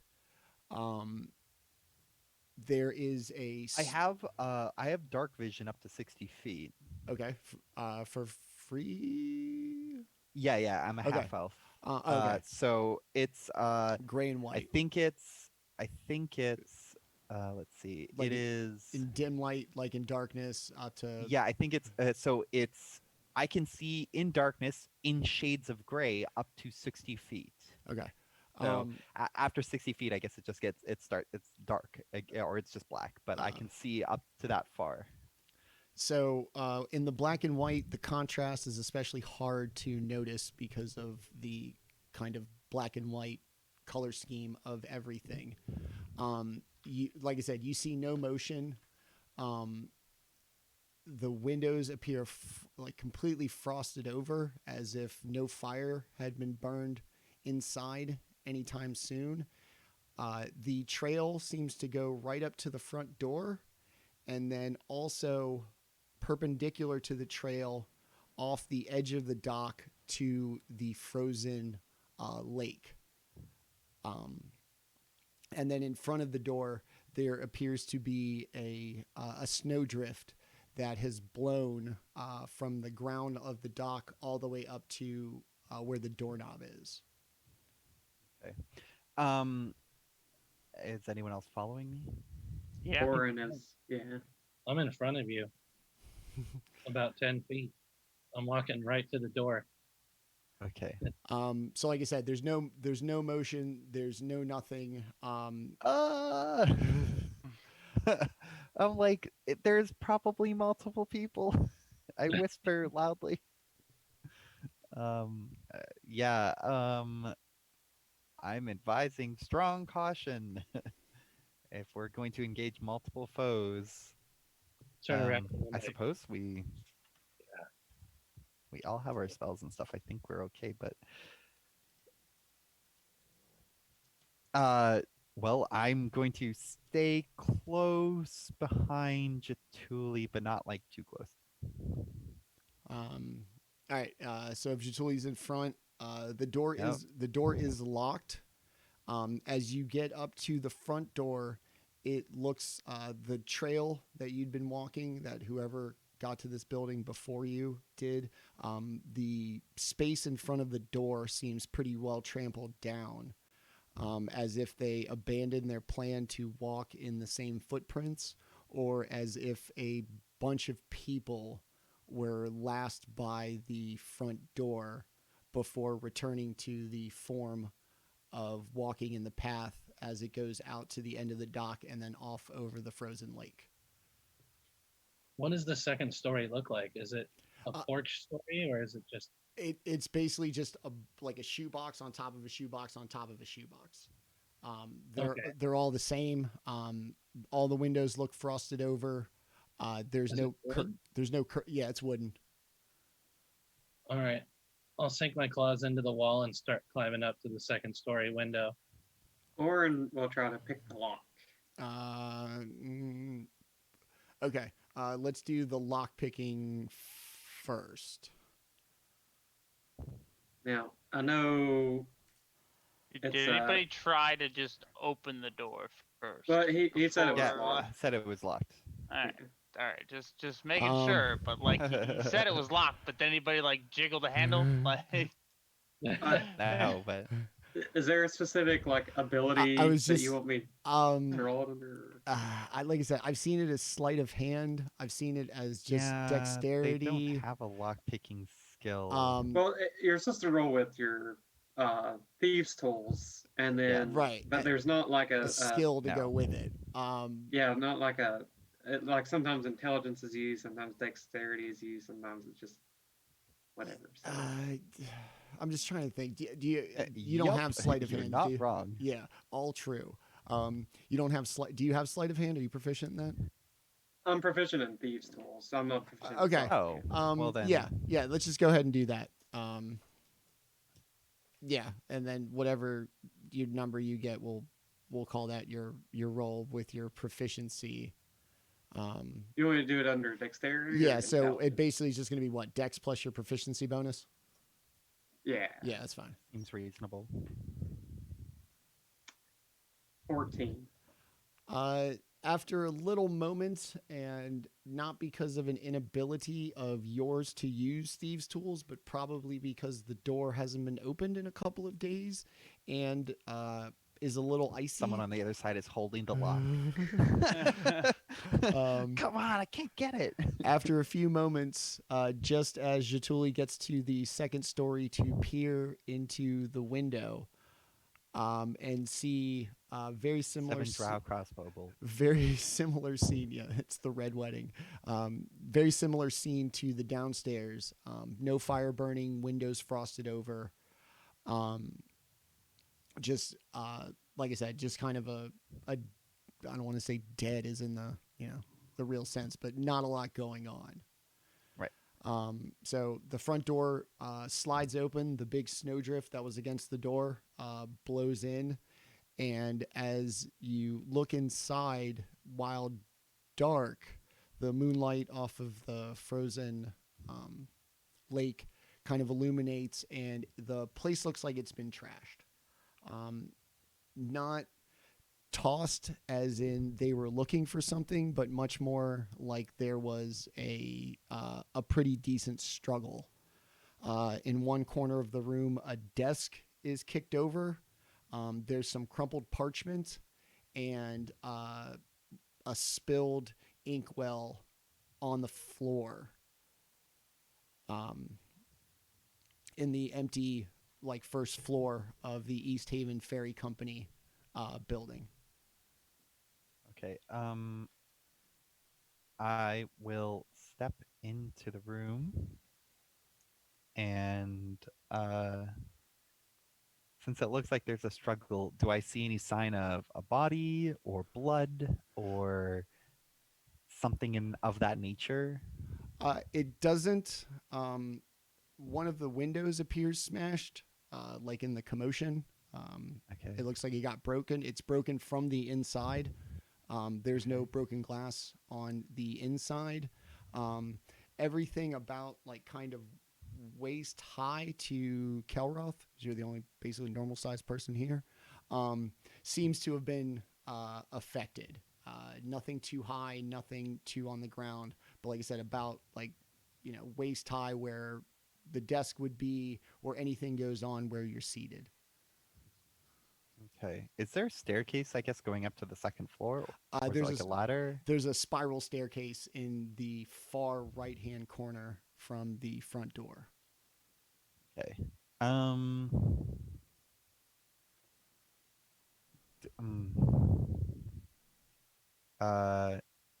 I guess I motion for everyone to come inside. Let's stick together. And then, go ahead. No, go ahead. If there's nothing else that seems to be of note here, I guess I'll head towards the staircase. Okay. You're gonna make your way up the spiral staircase Yeah. on the second Cautiously. on the second floor. It's almost an identical room. Same deal. Same furniture.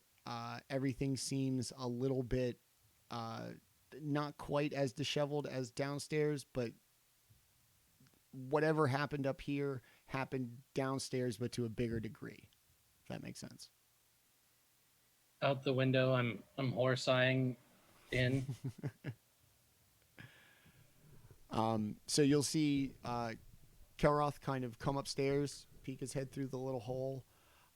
Like I said, same deal. A writing desk, a piece of parchment, inkwell, a quill, and a chair. In addition to like just kind of like general storage and just a collection of the most random things that a fairy company probably owns. A chair. At the desk. Okay. And okay, well, I guess I'm just gonna, cautiously walk into the room. Can I go up to the desk? Is there any writing on this parchment? Is there anything of note? There is a letter written. It appears to be written to Felon Harple, actually.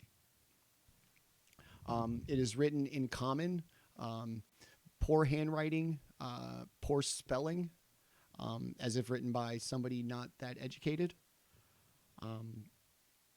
Dear Lady Harple, I write to you at a time of great need. You are the most powerful person in 10 towns, and I need your help. Of late, my family and I have begun speaking out against the vicious cult that has grown like a cancer through our friends and family. By speaking out, I have made my family a target, and the recent threats of my being chosen have come true. This cannot be a coincidence. Were it not for the Red Wizard, I am sure it would be me and my entire family up there right now. Please rid the land of these fanatics. I doubt my family will survive till the next. And then there's a violent like ink motion as if they were snatched away from the table right at that moment. Interesting. So this, okay. I kind of like, I quietly read the letter out loud so that everyone else can hear it too. Well, except for Jaatuuli. I hear you. Can you hear me through the walls? Yeah. You're like outside. I'm looking through the window right at your face. Jesus.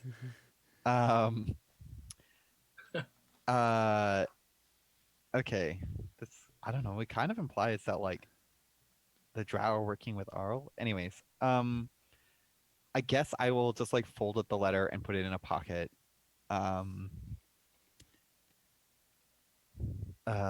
For now. Is there anything else of note on the desk? Or in the desk? Can I open the drawers? In there, it just looks like a bunch of, I guess, invoices as they were. They're dated about 2 years ago. They're the ones that are on the top of a large stack of the same kind of pieces of parchment, possibly leading you to believe that it's been years since this ferry has actually operated, probably due to the curse. Okay. You said it was 3 floors. Is there another staircase? It's the same like spiral staircase all the way to the top. Well, let's shield first. Move towards the 3rd floor. As you come up to the 3rd floor, it just like the floors below it, except completely empty. The entire top, all the walls are basically glass looking out across the frozen lake. And from this perspective, you can definitely see a trail similar to the one on the dock in the snow across the frozen lake. that the ferry company borders against. Orryn, Outside. Yes. Orryn gets a little excited seeing the trail and speaks probably louder than he should, saying, "Oh, a trail, a trail! Let's we have a lead." And then he kind of like climbs back down, noticing that he got a little too excited. Is there anything else of note in this third floor? More of an observation kind of tower, probably used to Okay. keep an eye on the boats when this was an operational ferry company. All right. And this trail leads in what direction? Basically off into the kind of, across the lake is pretty large that the city borders against. So basically off into the darkness across the frozen lake. Okay. I guess. Okay. All right. Well. While we're here, just for the sake of it, I'm going to. Well, okay. I'll turn to the group. Do you think we have some time? I could cast a spell just to see if there's anything left over. I could cast Detect Magic. It'll take 10 minutes because I can to cast it ritually, or we can just follow the trail that we can see out there. What are you going to cast? Sorry. Detect Magic. Okay. It takes 10 minutes, so if I don't know if everyone wants to sit around and wait for me to cast it. Orryn certainly doesn't like the idea of being patient and waiting, but he is okay with it. He just Okay. kind of like paces, like the whole time you're doing it, he's just pacing around you back and forth. Okay. Yeah. I just want to be extra cautious. It can. So the detect magic. I guess I'll cast it from the second floor because then I would be able to detect like the whole building.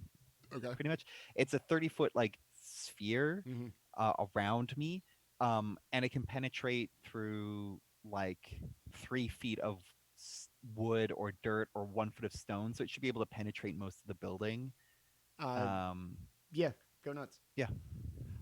So in this couple of minutes, what is everybody else going to do while Kelroth is doing his little ritual? Not ritual, not little in a demeaning way. Well.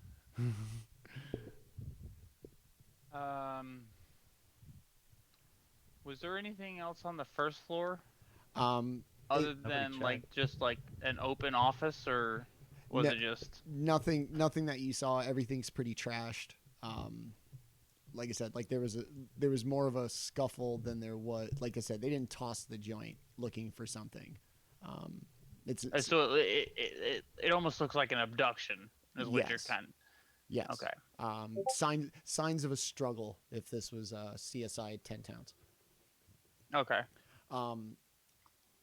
So after, Then I guess I want to look and see if there was like where like they, how it like it seems like they were taken from the desk. Where did they get dragged out the front door, out the back door? Like if it's the door you came in is the only one. so it's only just the one door, and that's it. And then the only way to go up and down within the house is the spiral staircase. So the only point of entry or exit for the entire house, aside from window, is the front door that you all went in when you first got there. Is there any blood trail by the door? There is not. Just that extra large area where the snow seems to have been tramped down much more haphazardly than the attempted trails to and from the shack. So it doesn't look like something was dragged out. Possibly. So after a couple of minutes, Kelroth's spell is going to not ding like in a way that's very obvious, much more in a kind of residual way that at some point in the general vicinity of the desk on the second floor and the desk on the first floor, there is like a residual sensation of evocation magic. Basically isolated to those two places, and that's really all that pretty much dings for him with his ritual.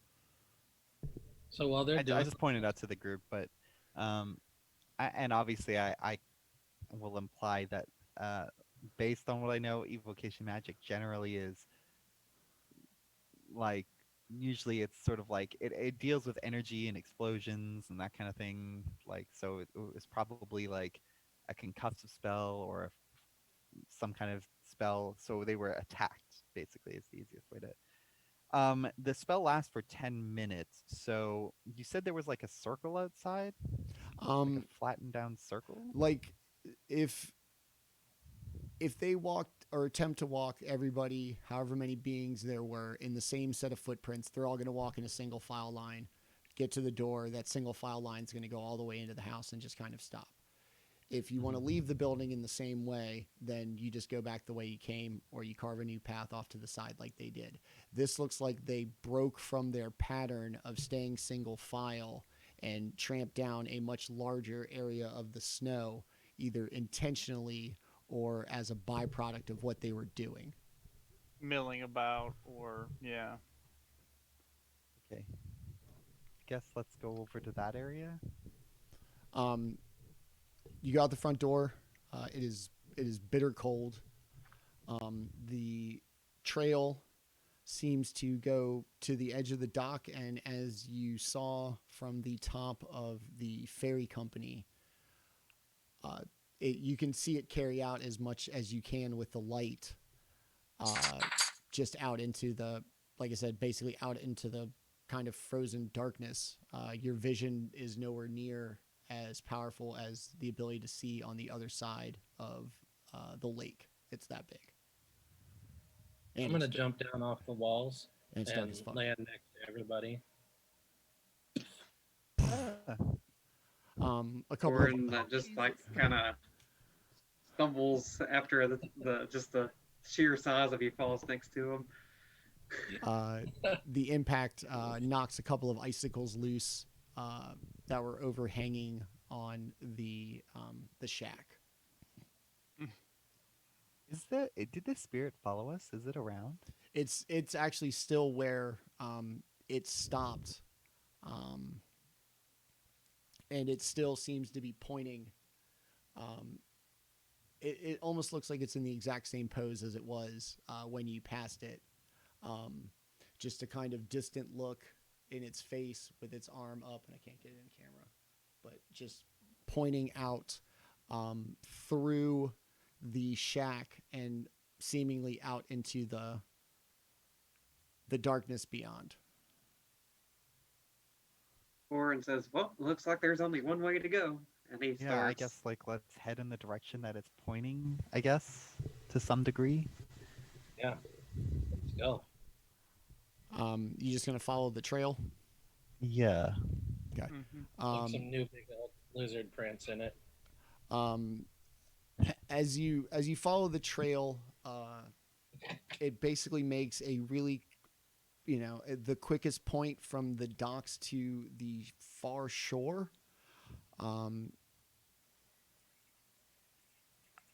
Either they were committed to where they were going, or they knew where they were going.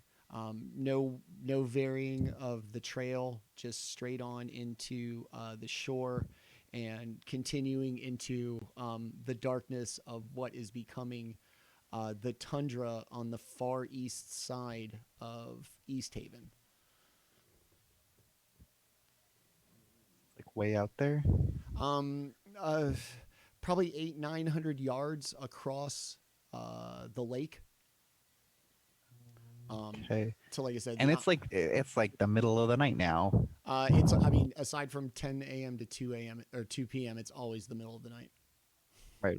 So, But I mean, in terms of like rest and stuff. yes, you're going to be getting there. I guess we have to decide if we're gonna pursue this now, or if we should go rest and then pursue it after. I mean, it looks like these prints have been here a while, so I don't think they're What would a gonna rest solve, disappear. though? That's the thing. Is if we're Oh, just, I mean, we have to sleep. Or I I should mean, say, you guys have to sleep. I don't. I'm an elf, so Oh, I can meditate. The ghost would probably be pissed if we just went home. I suppose that's fair. we're just like, oh, sorry, it's dark. We gotta go. Bye. Dog, Sorry, do not, dude, I do gotta- not It's see not how really fucking the. pointed. It's not the light. I can see in the dark. It's not the light. I'm just trying to be like time. We have to It's sleep and things it's and fine. like. And is this the thing we want to pursue? It does seem somewhat tied into what we're looking into, but there does seem to be other, maybe more important things that we need to pursue. So, and also like this looks like we're going. Like this. Yeah, we're It leads going. all the way out there, right? Like. Orryn We're is leaving concerned town that if we follow this. Do we want to get any supplies? Do we want to like? I'm not going Or to I guess- explain to the poltergeist that I'd rather do other shit. Kind of busy. Yeah. Love I to. mean, it's over there. We're just Go like, look. oh, we're investigating, and then go in the wrong direction. Hey, Like, look, come on, our guys. investigation took us over here. Yeah, yeah. Sorry. Now I'm back at the tavern. Our clues at the inn. All right. Well, I mean, we oh. can go. We can follow this trail. You got Might as neat well. boots that'll let you walk on the ice. I mean, I just don't know how far this is gonna go. Like if it goes, like it looks like we can see it goes out really far. As far as you go, how far until you can't see? So what? It's full I can light, see 60 feet. like it's bright daylight, right? And then Well, no. I just see it in Black and in white. shades of gray. and does it become dim light at a certain distance? No, it kind of just cuts off It just at 60 60 feet. feet all day. Okay. Yeah. So the way mine works is I Hmm. don't it like it would be like a like an old style film picture, I think. Like kind of black and white, but not really. It's just shades of gray. So it everything would be, I can see it, but I can't really make out color, I guess. Up to 60 feet, and then after 60 feet, I guess it would just taper off or something. So would it be useful if we took 2 of my little like electric balls that shed light and just like chuck them as far as we can, and then when we start to approach it, we chuck the other one as far. That way, it gives us some vision up ahead. Yeah. Oh, I mean, or we could just create I mean, a light. Jaatuuli. I'm sure Jaatuuli can get it pretty far down there. Yeah. Actually, I was just thinking that. So. Okay. right Well, there, well, I guess we will decide to do this. But I don't think we need to do that light thing. I think unless it's too dark for everyone, I can just cast light. But at that point, we're giving our position away, quoting fingers. Well, the thing with light is where it's a touch. This you can like just chuck it down through there, and then if they see the light, they don't necessarily see us. Yeah, I can. But I could just cast light on Oh, my yeah. sword or, Yeah. or like on my shield or something, and then it would be like, or we could just light a torch too, right? Yeah. We'll just take you guys to the opposite shore real quick. The trail is going to continue on right in front of you. We're going to take like a 5-minute break real quick and come back with the party on the shore in pursuit of whatever the hell made this trail with whatever the hell the trail is of. So Okay. we'll be back in 5 minutes. You guys come back and check out what happens when we come back. We'll be right back. All right.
Boom. All right, we are back after everybody's neglected bathroom breaks because I wasn't paying attention. So, the party has crossed the frozen lake of Lake Dinishir in pursuit of a trail that started, as best they could tell, from the East Haven Ferry Company across the frozen lake that borders the town of East Haven onto the I guess, adjacent bank of the lake. And the trail seems to continue for a good little bit as you follow it. In the darkness, the lake quickly is consumed by the darkness. And as you continue a little further in your trail, you see another trail basically perpendicular to your trail that runs off into the darkness, either to the left or to the right of you. The trail splits. Two trails intersect. Oh. Does one look like it's coming and one look like it's going? Like I said, almost perfectly perpendicular to each other. The new one like literally crosses your path as you follow the trail from the. But ferry. then it doesn't look like. Does it look like there was a stop here or like a meeting, or the paths cross and it's just coincidence? It looks like the paths just crossed. Do you want me to roll a survival and see if I can't learn Yes. something? Yes. All right. Do a survival check. Can I assist or can I also roll? Sure. Are you better than a +4? Yes. I was gonna say he can give you something too.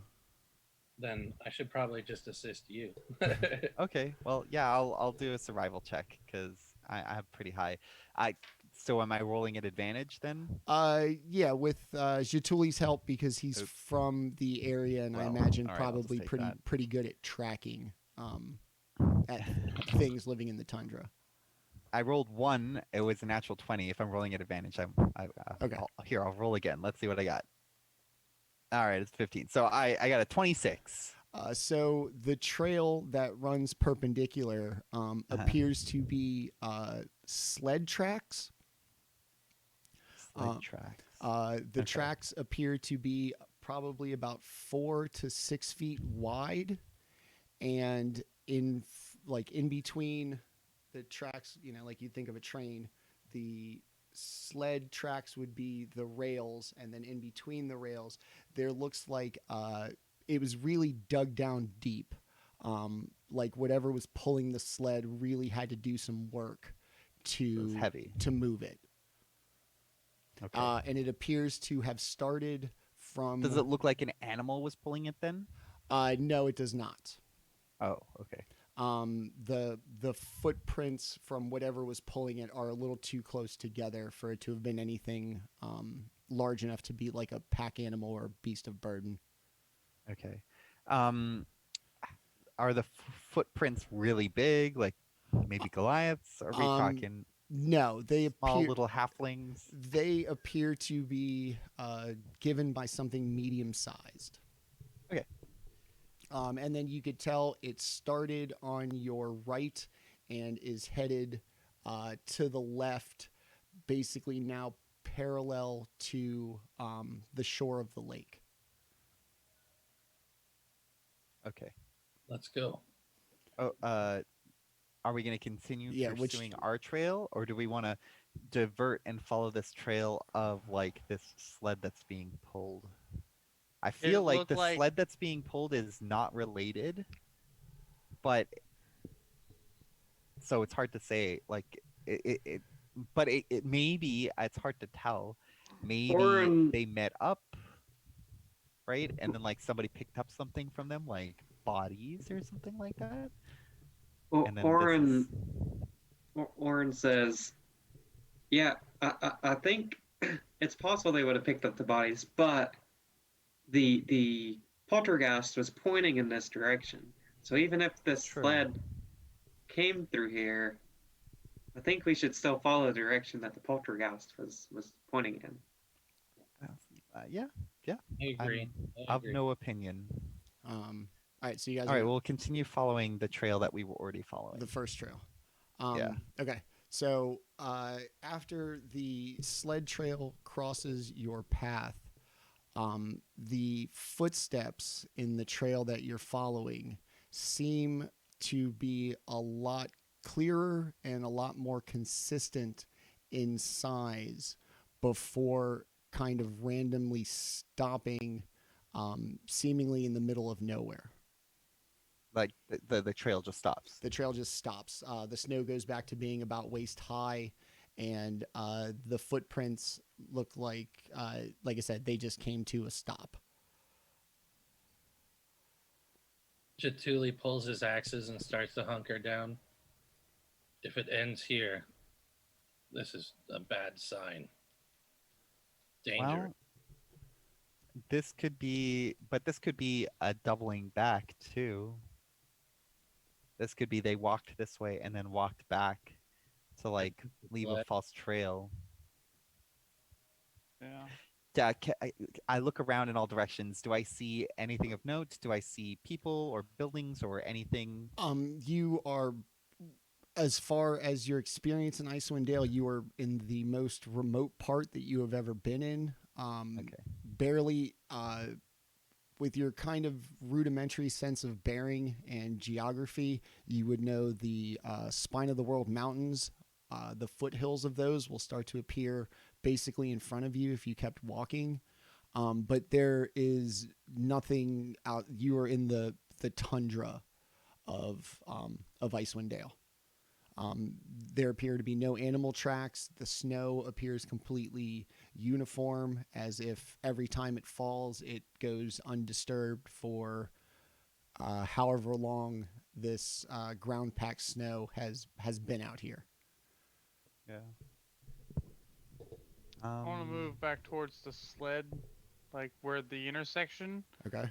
And does it look like the tracks coming in are deeper or shallower than the tracks going out from the intersection? The tracks of the sled are pretty deep, and the tracks of whatever is in between the sled rails, like whatever was pulling it, appear pretty deep, almost down to like the permafrost level, not just like a standing snow. Like I said, whatever it was that was pulling it had a hard time pulling it, and that's what caused the snow to be tramped down, but doesn't give a clear indication of which one of these is newer. How long did it take us to walk out here? From since you left the dock, probably close to an hour or so. Okay. So this is what there's also a possibility that the bodies maybe they killed their captives and dumped their bodies here and then walked forward, and then maybe they cast like a teleportation spell, or maybe they did something to disappear, and then some other person that came by saw them and took their bodies or took their stuff or something like that. I don't know. I think at this point, since that one trail is dead, we should probably try following the sled trail, since that's our only clue at this point. Orryn agrees. Agreed. Okay, let's follow the sled trail heading to the left, so to the west, I guess. The direction it was going. Yeah, the direction it was going, yeah. Okay. So you double back to the trail. It's a lot easier to the new trail. It's a lot easier to walk than the trail you were on was. It's pretty tramped down. The snow, the fresh, untouched snow is probably over Orryn's head. It's probably 3 or 4 feet high. But like I said, you're probably down almost to the permafrost as you kind of continue along. After a few hundred yards, the trail kind of starts to turn left to your orientation, down what appears to be a kind of gradual slope. And as the turn happens, you notice the trail coming to an end, a sled covered in burlap, hiding a very geometric. Whatever's underneath it is very like geometric. It's not irregular. It's not bumpy. Very rigid, very set. And then off of the sled, there is a trail down an embankment to what looks like a very shallow frozen lake, maybe, where the sides are not covered in snow, but exposed snow and rock, more like an excavation site than a naturally occurring lake. Oh, I gotta see what's in that. What's underneath the burlap? I'm gonna tear into it. You're gonna walk up to it, and underneath, you notice perfectly arranged and stacked bars of iron or a metal of some sort, and every single bar on it has a stamp from when it was forged of a frothy beer mug stamped into each and every one of these metal bars. Hey, Great look to what the we found. stealing. Can I scan the area? Is there anything or anyone around? There isn't. The wagon or the sled seems to just kind of been abandoned near this embankment, and the trail between the sled that goes down the embankment seems rather well traveled.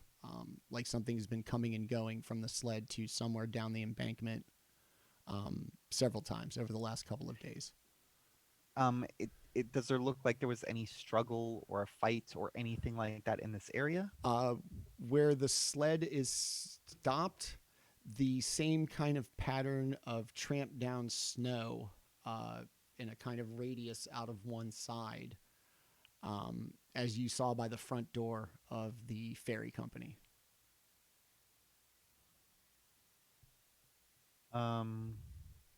Okay. How much iron does it look like this sled has? I guess we're under the impression that somebody has been taking some of it. How much iron is here? It looks to be probably about 600 bars. 600 bars. So that's like a lot. Like that's going to be super heavy. Is the sled pullable? Is it broken? Is it damaged? It is not damaged. It looks kind of rickety, as if it's been sitting out in the elements for quite a bit of time. The wood kind of appears a little dry rotted, and it has a definite kind of sag to it from the weight of all the metal bars. Because I was gonna suggest Jaatuuli would have the strength to pull it, and we could assist, I suppose, over time. But if the sled breaks, then we're gonna be kind of hooped. You said there was a trail like that seems to be coming and going from here. Can we see where it's going? Does it look like it's going to like a house or like a shack or something? It goes down an embankment. Like I said, this giant hole that looks unnatural. Like I said, it doesn't look like a lake. It's dug in. It's been dug into recently that you can actually see exposed like dirt and rock, and not just like forever covered in snow. The embankment leads down. So the embankment's probably about 40 feet down into the bottom where there is water that is frozen over in the bottom. Okay, I'm gonna turn to the group. I'm gonna kind of address everyone. I'm gonna say, okay, well, this is clearly the iron that we were supposed to find, or that we were asked to find, anyways. It's clear that some people need this. It could be put to good use. It does look like maybe somebody's been here frequently. Maybe somebody's been taking some of the bars. It's hard to say. Um, we could investigate this trail, kind of, the trail that's going down into this embankment, or we could attempt to just take the iron back, since I'm under the impression that that's what you guys would like to do. Um, Did you not say that the drow dwell underground? it's true. They generally prefer or live under the ground. I'm just kind of like, I'm not sure if this wagon is related to the kidnapping of those people and the trail that we followed, or if these are just two separate circumstances that kind of coincidentally, you never know, right? See, like, did the people who leave the ferry place, did they encounter the people who were pulling the sled? And then if so, why did it get this far and then stop? And so many They questions. probably didn't want to take this heavy of a sled down the embankment, Possible. knowing it couldn't come back up. So yeah, so we have several things we could do. We could just take the iron, or at least attempt to take as much of it as we can. Or like pull the sled as far as we can, or something like that.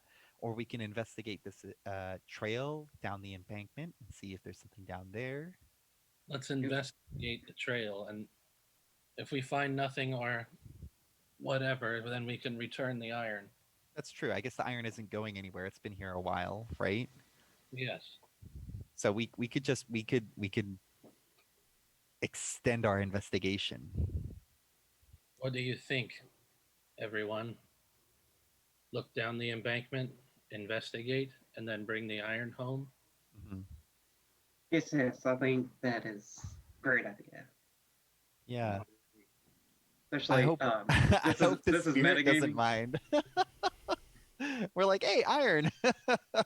He's Yeah. like, no, I wanted you to avenge my family. Oh, sorry, guys. This may be metagaming a little bit, but No. I think 600 ingots of iron would come up to like 7 tons. I think.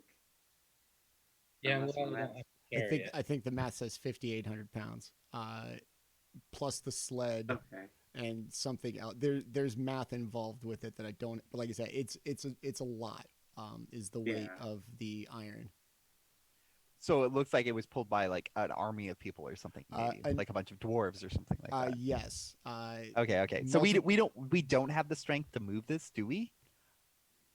I mean, quote Matt Mercer, you can always try. Okay.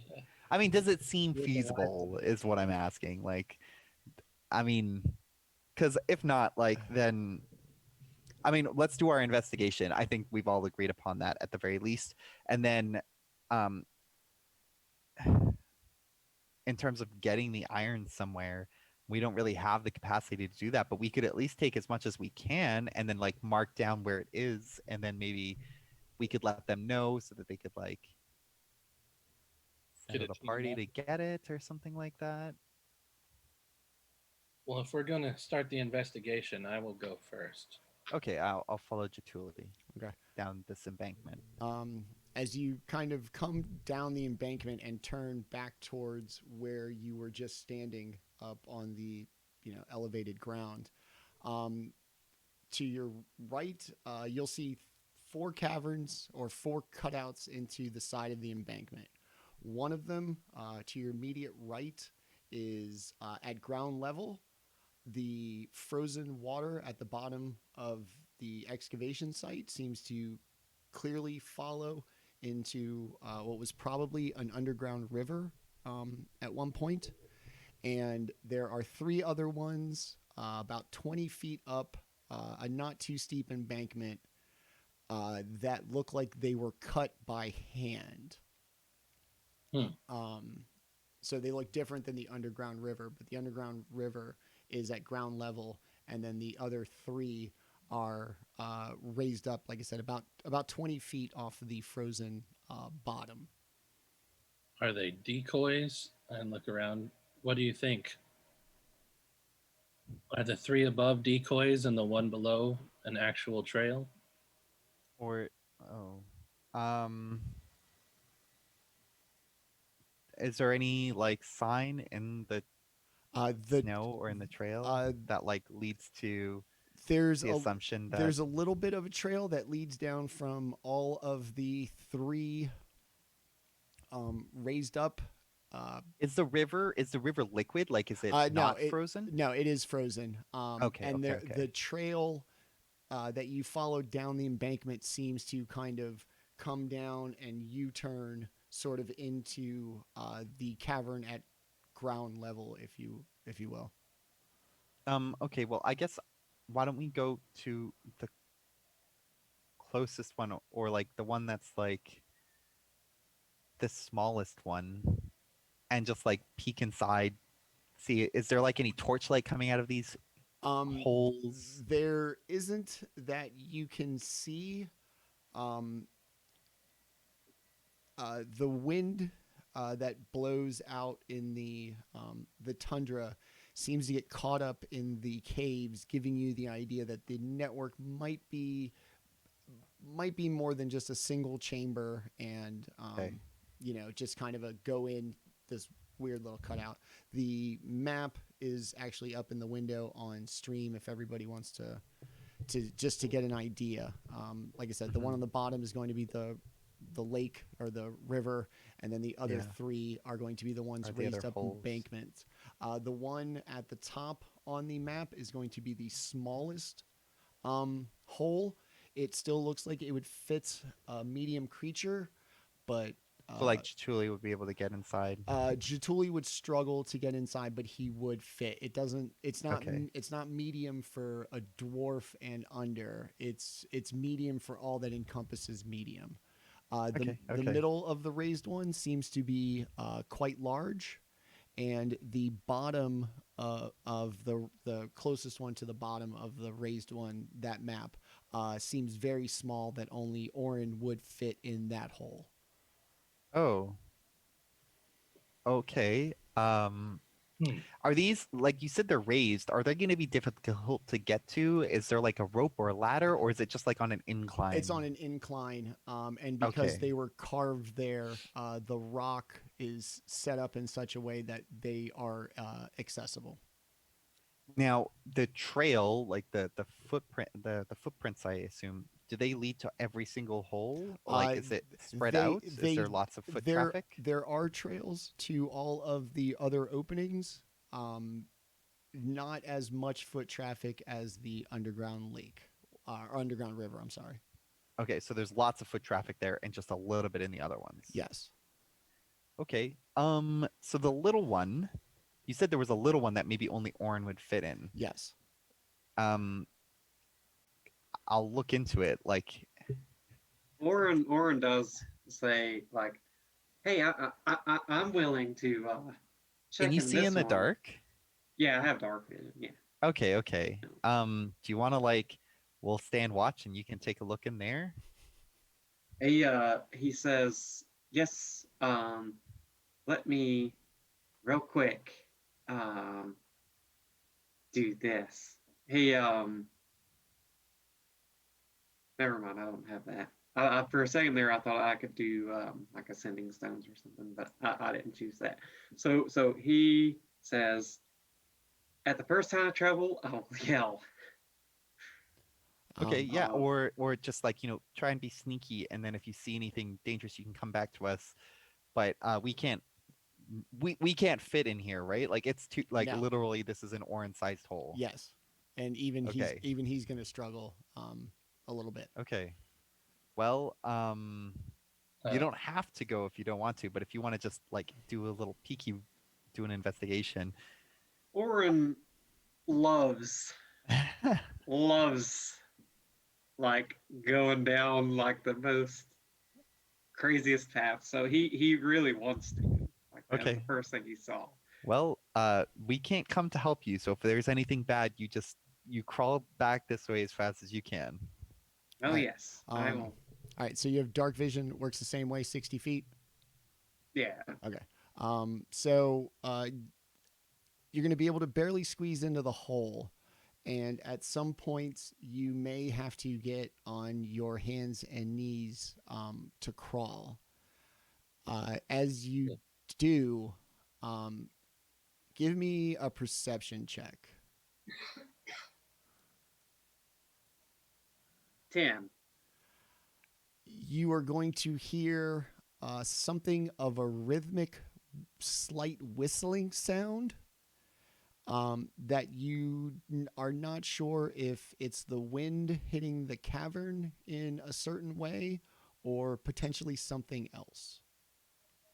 His curiosity causes him to further investigate and to continue moving down the cave at the moment. As you kind of move probably another 30 to 40 feet, still on your hands and knees, a very kind of foul, damp, mildewy, ammonia smell begins to really, really hit you. So, what I'm going to do is I'm going to take some cloth and put it over my face to help me breathe and continue a little bit. Does this seem like it's going to... It's going to be completely dark. In about 20 feet, the narrow cavern that you've been in is going to... it's going to seem to open up about 20 feet from where you are currently. Okay, I will How go deep, ahead. sorry, how deep is he in? Can I see him if I'm like looking into the hole? Because of the way the cavern winds, 1, 2, 3, 4, 5, 6. You can barely see like the bottoms of his feet. Okay, as he's all right. crawling. But And that's I am keeping an eye on him, at least until I can't see him anymore. I can see in the dark too. okay. So. Yeah. He's basically, Actually, real quick, if this is allowed, I'm going to cast Firebolt into that room okay. to see if it causes anything if I hear any movement or anything like that in there. Okay, go nuts. I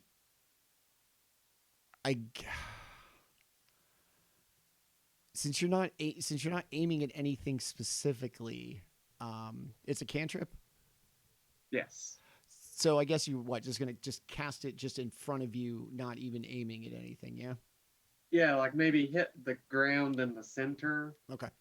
of that opening and just see if I can hear anything like jump or any sound or anything like that. Okay. So I guess holding yourself on 3 hands and casting this spell, as the ball of fire leaves your hand, you're going to see the cave kind of open up into a small little, probably 40 foot across chamber. And right briefly before it becomes engulfed in flames, a wolf is going to wake up from sleeping just as it catches fire and is going to run towards you through its only means of escape. And it is going to hit you faster than you can move backwards. Dang it. And you are going to take 5 damage as it continues to push its way out as it begins to howl in pain. I can hear this, I assume, and I can. Yeah, it's quite the commotion now. And I'm just like, oh. I'm like, I turn to the guys. I go, okay, he'll be okay. Whatever's in there is Orryn sized. So Good point. Yeah. I'll just shout out into the cave. I'll be like, "Are you okay?" is there any way that because I have a bonus action because as part of casting the firebolt, if I saw a wolf, would there be any way that I could cast that bonus action before it attacked me? yeah, it's gonna take a time to run to you. So you're gonna cast it. You're gonna watch it like fly and then at some point the light from the spell is going to light up the wolf. The wolf is going to freak out, and then it's going to run towards you. So it's not like a instantaneous. I'm casting Sanctuary on myself, so to attack me, it has to make a Wisdom saving throw. Okay. It's not going to attack you. It is just trying to move through your basically through your space. So at this point, it is just basically nudging against you. Then it hits you. You took your damage, and it's basically still right in front of you. Not like actively burning, but definitely still spooked as shit and trying to get the fuck out of there. That's hilarious. So it's still able to attack me, right? Like I said, it's not attacking you so much as just trying to get through you. The hole is so small that you can't. You're not even gonna be able to turn around. Like, you're gonna have to just literally back your ass out. Yeah. And while it's right here, so I'm backing up as fast as I can, and you all hear Orryn just say, "As soon as you can grab my feet and pull me up, Jaatuuli, please." I'll start clawing at the small cave door, trying to get in there. So you're gonna back. Orryn's gonna back out as quickly as he can. Wolf still full panic, in front of him, and I guess when he gets within Jaatuuli's range, go ahead and give me an athletics check to really to yank the shit out of him. Ooh. Uh-oh. That wasn't good. Well, at 44 pounds, maybe it'll. I got an 8. Man. After a couple of moments of grasping at Orryn's kind of panicked movements, you do finally grab him by, like, I guess the scruff of his pants, yank him out just as the wolf, making a hell of a lot of noise, goes running out across the frozen ground of the excavation site and into the darkness. Jaatuuli is going to start laughing his ass off.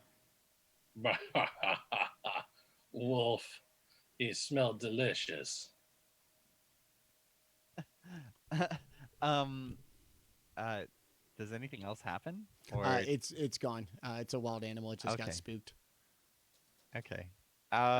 So when Orryn was able to see into the room for a little bit, did it seem like anything was in the cave? It looked like the den of a wolf. There were bones and things just spread about the floor. It had been pissing and shitting in the corner. That was the smell. Plus the hole. You can go in. Yeah, the hole is just wolf-sized. You could go and take a look if you want. It looks like the wolf's gone.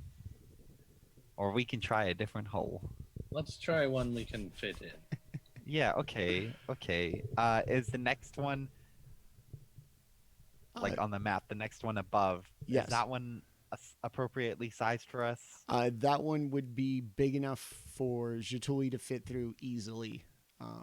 It's probably the biggest of the created holes in the embankment. Okay, Right. Can we see?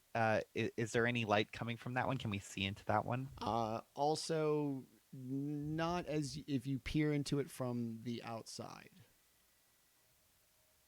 Okay. Shall I head in? Yeah, lead the way. All right. Do you need light? No, I can't see very well, but I have a pretty good sense of what's in front of me. Because I can just, like, for an hour I can create a light. It would be 20 foot of dim light, or 20 foot of bright light, and then 20 feet of dim light. So it would be like a torch, and I could just, like, put it on your axe or something so that you could light the way. I do still have one of those light balls that I got from Orryn. Okay. All right, so you're gonna go glow stick. Yeah, glow stick into the lizard You mouth. could go both. You could use the light ball to just throw down the hallway, and then you'd still have the light on you.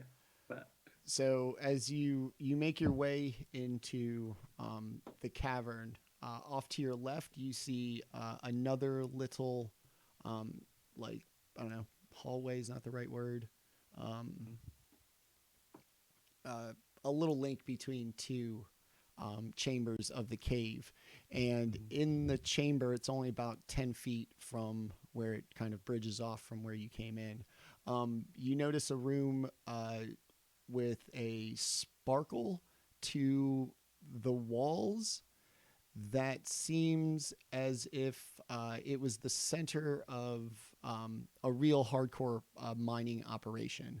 There appear to be drag marks on the floor that whatever was in here was dragged out, and except for a few bare supports that are probably there to keep the ceiling from collapsing, it doesn't appear as if work is going on in here currently or for a little while.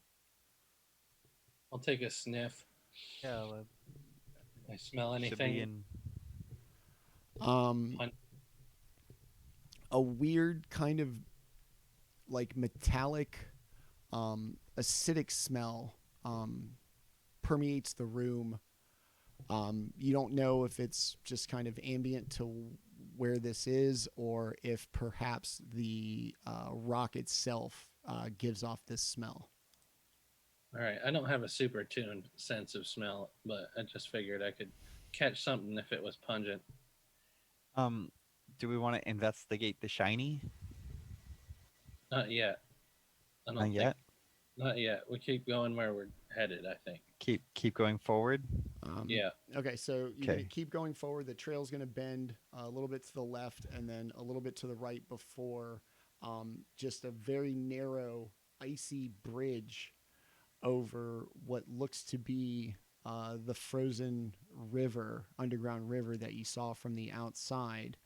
And on the other side of the bridge, there appears to be a room with a very faint fire.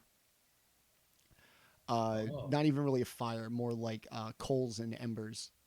With a dimly lit thing, and you notice a pair of bound feet, as if whatever's bound is laying on its side in the room. I'll close my mouth around my light source so it goes dark. Like a pelican. I got a big old lizard mouth, man. I could fit it. All right. I guess me and Jaatuuli can lead the way. Yeah. How can we walk abreast, or do we have to go one by one? It's going to be one by one.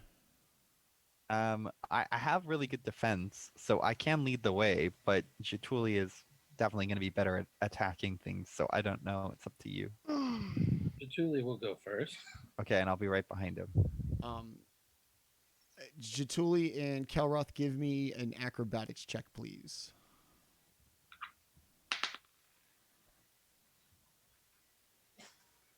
Or 17. Okay. The bridge over the water, or the frozen river, seems very slick and icy, and you have a hard time kind of navigating it, slipping and sliding, but nobody falls off. As you get to the other side and into the chamber, you see three medium-sized beings with hoods over their heads. One of them appears to be sleeping. One of them appears to be kind of moving, and the third one appears unconscious. Oh man. Okay. At least unconscious. Do they look human sized? They look halfling sized. Human, like regular medium. We'll call that. Okay. All right. Uh, Oh, let's move in. okay, I'm behind you. All right. So, like I said, there's 3 people laying on the ground, all with bags over their heads, their hands. Oh, there are 3 people lying on the ground. Yeah, with bags over their heads. Their feet are bound together, and their hands are bound behind them.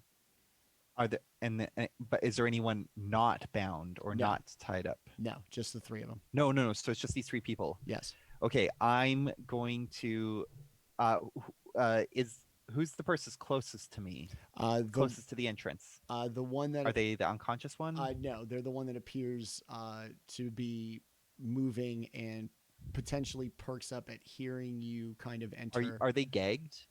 They have bags over their heads, as all you can tell, and Okay. they have not made a sound. Okay, I'm going to kneel down next to the one that is moving, and I'm just gonna quietly whisper, hi, my name's Kelroth. Is there anyone dangerous around here that we should be aware of? In a very kind of hushed tone, you hear a female voice make an odd attempt at speaking, but can't quite do it, and it's very clear that they are trying not to make a lot of noise. Different language, or is it just a muffled attempt? Muffled, like they're probably gagged now that you're up on them. Okay. It's Oh. female. Yes. Open the sack. Okay. I guess I'll.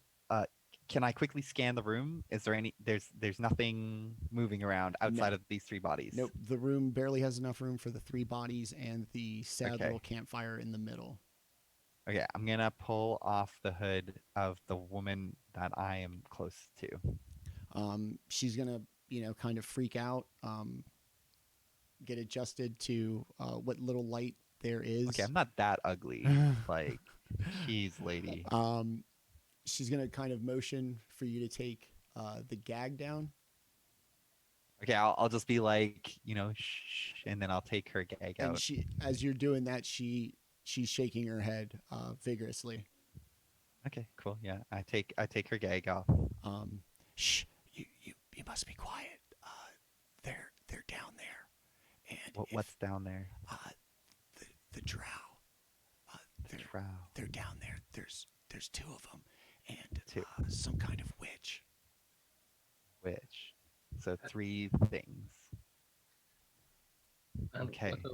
Who? Yes. Yeah. Okay.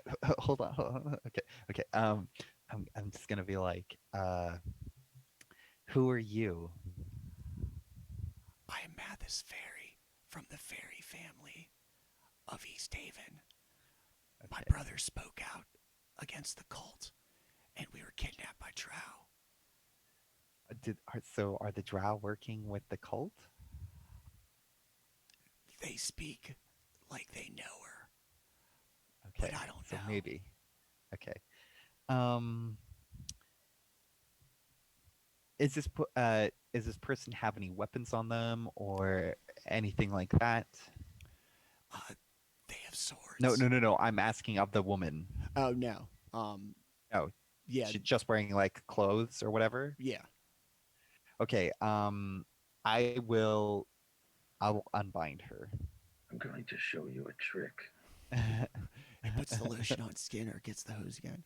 Yeah. So as you untie her, Like I don't have a dagger to stab her if she starts attacking me. So yeah.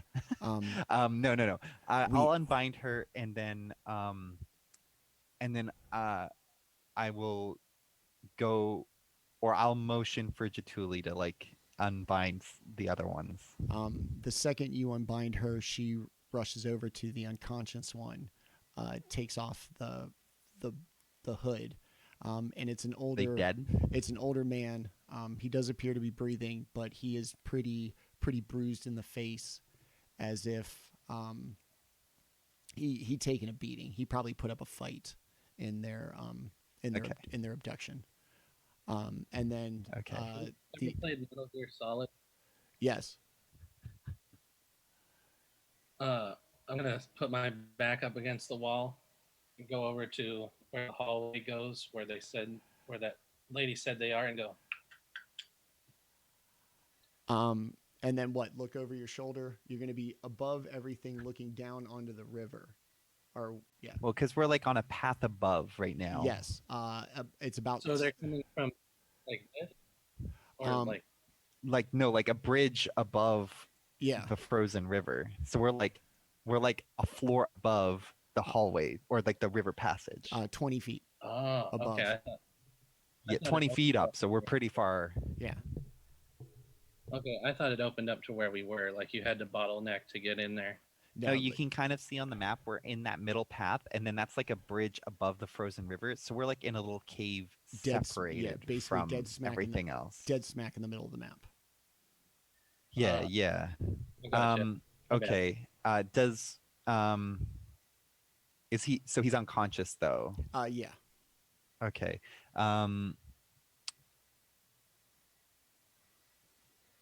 I'm gonna turn to Jaatuuli and ask a really dumb question because I already know his answer. I'm gonna be like, should we rescue these people and just like leave, or should we go deal with the drow? Okay. I'm gonna turn back to the woman. What did she say her name was? Mathis Ferry. Mathis Ferry. Okay. We're going to investigate the caves deeper. We've untied you. If you hear conflicts and stuff, maybe hide or escape from the cave if you feel like you need to, but we're going to try and deal with this problem and then we're going to come back to you. Does that sound reasonable to you? I can't get my father out of here, so yes. Just be careful. Jaatuuli, Okay, go ahead. well, Give and me I point to Jaatuuli. I'm like, I got backup. Jaatuuli, give me a perception check, please. All right, that is perception. So that is a 16 perception. As they kind of gather themselves, and Kelroth explains more or less the plan to Miss Mathis Ferry. Along the trail of the frozen river, there seems to be a light that appears to be getting slightly brighter, and you can begin to hear voices. A male voice that says, "What is to be done about our brother? Father will not allow him to go unpunished for this act of mercy he seems intent on pursuing." And then a shrill female voice, seemingly right behind it. "So when can I eat them?" The male voice, again. "Quiet witch," or hold on, sorry, whoops, wrong voice. "Quiet witch, our father only summoned you as a test. Be grateful for your enchanted cookery and be silent." "I'm not the only witch your father has in her life, am I?" "You will be soon enough. Once our father has completed the summoning, he won't need oral." "But until he does, he is still nothing." Jaatuuli gets a big sadistic grin on his face and starts hunker down and head over to the entrance to where we are and kind of go into stealth mode. I guess I kind of did. I hear any of that, or at the very least, I'll have noticed Jaatuuli head off to the. You will have heard voices, maybe not. Okay. Especially the distinct difference between the voices. One a kind of high pitched shrill, and from where you are, the sudden appearance of a light source. You'll be able to see it even if you're still in the cavern. with the fairy family. So the light source will be getting closer to you as far as your perspective goes. For Jaatuuli, he will have heard all of that and see the torch light or whatever source of light it is coming towards you as you stand on the edge of the bridge, 20 feet above the frozen underground river. Okay. I see the light. I kind of hear the songs. I'm gonna head over to Jaatuuli, and I'm gonna say, like, it's 20 feet up this bridge that we're next to, or like the bridge is 20 feet up from like the frozen river, right? Yes. Okay, so we clearly can't get down this way, like not without breaking a leg or something. Orryn will whisper and say, I have a spell that can get us down without suffering damage. All of us? Yes. Oh. Yeah. Okay. Do we want to just jump down? I'm whispering. Do we want to just jump down? Like, If it's 20 feet down and I'm gripping onto the bridge and hanging down, that's only a 10-foot fall for me. still 10-foot fall, but we gotta go as a group. Okay, I will tell. Yeah, so I'm gonna get the fairies to just like hide around the corner or something like that, and then I'm just gonna let them know, if we don't come back in like, I don't know, 5-10 minutes, like, just head your own way, I guess. She nods in agreement and whispers, Okay. "Be careful. They're not very We'll try. powerful, but that witch, she's something else." Okay, good to know. Okay, witch, spellcaster. All right. Well, I'll do like a signal to like Orryn. I'll be like, down, like, let's. Yeah.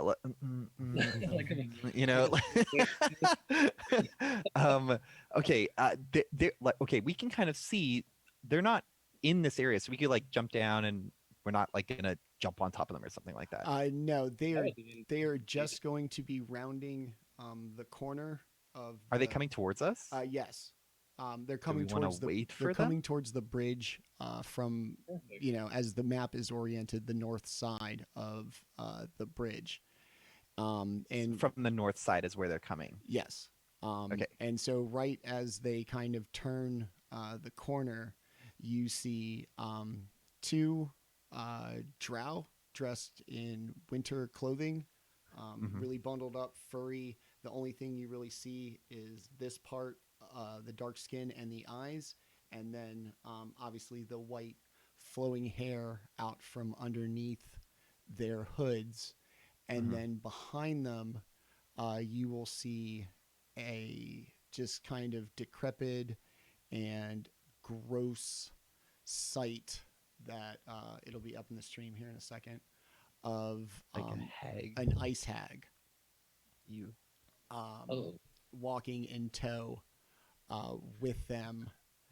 Jeez, even Jaatuuli might not want to eat that. Yeah, I was just thinking, yeah. Ugh.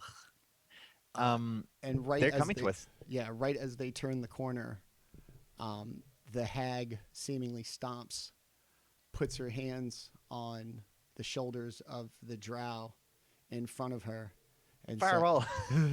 I don't have it. and says, "We are not alone." And the drow draw their scimitars, kind of scan the area real quick, and that's where we will end it for the evening. Boo.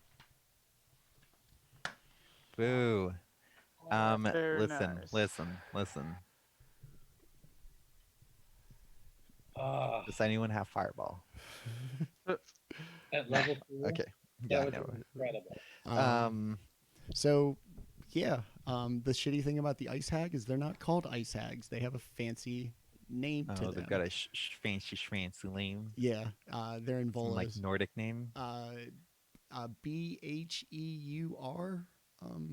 I think is what they're called. Here. Yeah, something like that. I don't, like I said, it's Yeah. probably some Nordic or God knows what word. All right. So next week we will pick up with the party in the Cauldron Caverns, with an aware party of 2 drow and an ice hag, having Okay. attempted and mostly freed the kidnapped, troublesome fairy family of East Haven. Well, we have the advantage. It's 3.5 versus 4. Nope. I have the high ground, Anakin. 3.5 versus 3. There we go. Yeah. All right. So let's do outros. Everybody, tell me a little bit about yourself, where they can find you on the social medias. We'll go back way through this, so we will start this time with Dustin. Yeah. Well, okay. I don't have any of the social medias, but my name is Dustin. I live in Canada. I play Dungeons and Dragons and video games, and yeah, that's all. That's all for now. Awesome. Lewis. I am Lewis. I can usually be found at this channel, at the GrowedUpGeek, and yeah, I can't wait to continue this this journey. Awesome. Yeah, you guys are just starting to scratch the surface, starting to open up. A lot of shit going on. Let's go to our resident curious little being, Landon. So I'm Landon when I'm not role playing a character that wants to apparently climb into wolves' dens. I just, a software developer, so pretty much, I have a Twitter and everything. I can't think off the top of my head what the handle is, but I do have one. But it's Landon Baker, so feel free to search for me if you want. Making it hard to find. You don't want to be hacked by your Right. by your Oh, yeah. fans, the There you go. throngs, the paparazzi. I have a 26 character password, so Jesus, dude. not gonna get hacked. Unless it's A B C D You're E a F G. tech person. Yes. 1, 2, 3, 4. It's the kind of combination an idiot would have on his Well, luggage. The important stuff is long. I have a simpler password for like Facebook. It's just 14 sure. letters. Yeah, And it's it in is Latin. like I think it's like 15 characters. Dude, ugh. I don't know. It's shorter. I don't even have NPCs with that long of a name. Yeah, man. I know not to break into your ATM account, so you're good. What's your ATM pin? Like 12 numbers? No, it is not. Okay. They only allow you to have. All right, Yeah. easy. I mean, don't go too crazy just to prove a point. All right, and last we'll go to Tenta. I am Tenta. I'm training to be a pro wrestler. You can check me out at Rip Tenta Squeeze on Twitter. I post a lot of metal, wrestling stuff, and come check me out when I'm not playing games with Manny and my buddies here. Woo! Yay! All right, I'm Manny at GrowedUpGeek. On Instagram, Twitter, and Twitch. Soon to be launching a YouTube channel for us. Twitch only stores 3 episodes at a time, so in order for everybody who wants to jump in and catch this entire campaign from the jump, we will be moving the collection of all the videos of all the episodes to YouTube. Check my Twitter for that link when it becomes available. When I am not playing with these guys on Tuesday nights, Monday I play Algernon Altano on Mystery in the Dalelands on the Wily Hobbit Twitch channel. This Saturday, also on the Wily Hobbit Twitch channel, we are participating in Jasper's Game Day, a charity drive where we play Dungeons and Dragons to benefit the stigma of people talking about mental health and suicide. It's a great cause put on by some really, really great people. Personally means a lot to me. And I will be playing in that to do my part to do some good in this world. Yeah. That's really about it. Everybody, thanks for watching. As always, my players were awesome. I just kind of rambled up here. And next week we will pick up seemingly right with a drow and hag encounter. Woohoo. So everybody, thank you very much. I hope you guys had a great time tonight, and that you guys come back and check us out next week, 7 o'clock on Tuesday nights on this channel. Until then, everybody have a great night, and thanks for coming out. Thanks, guys. Bye.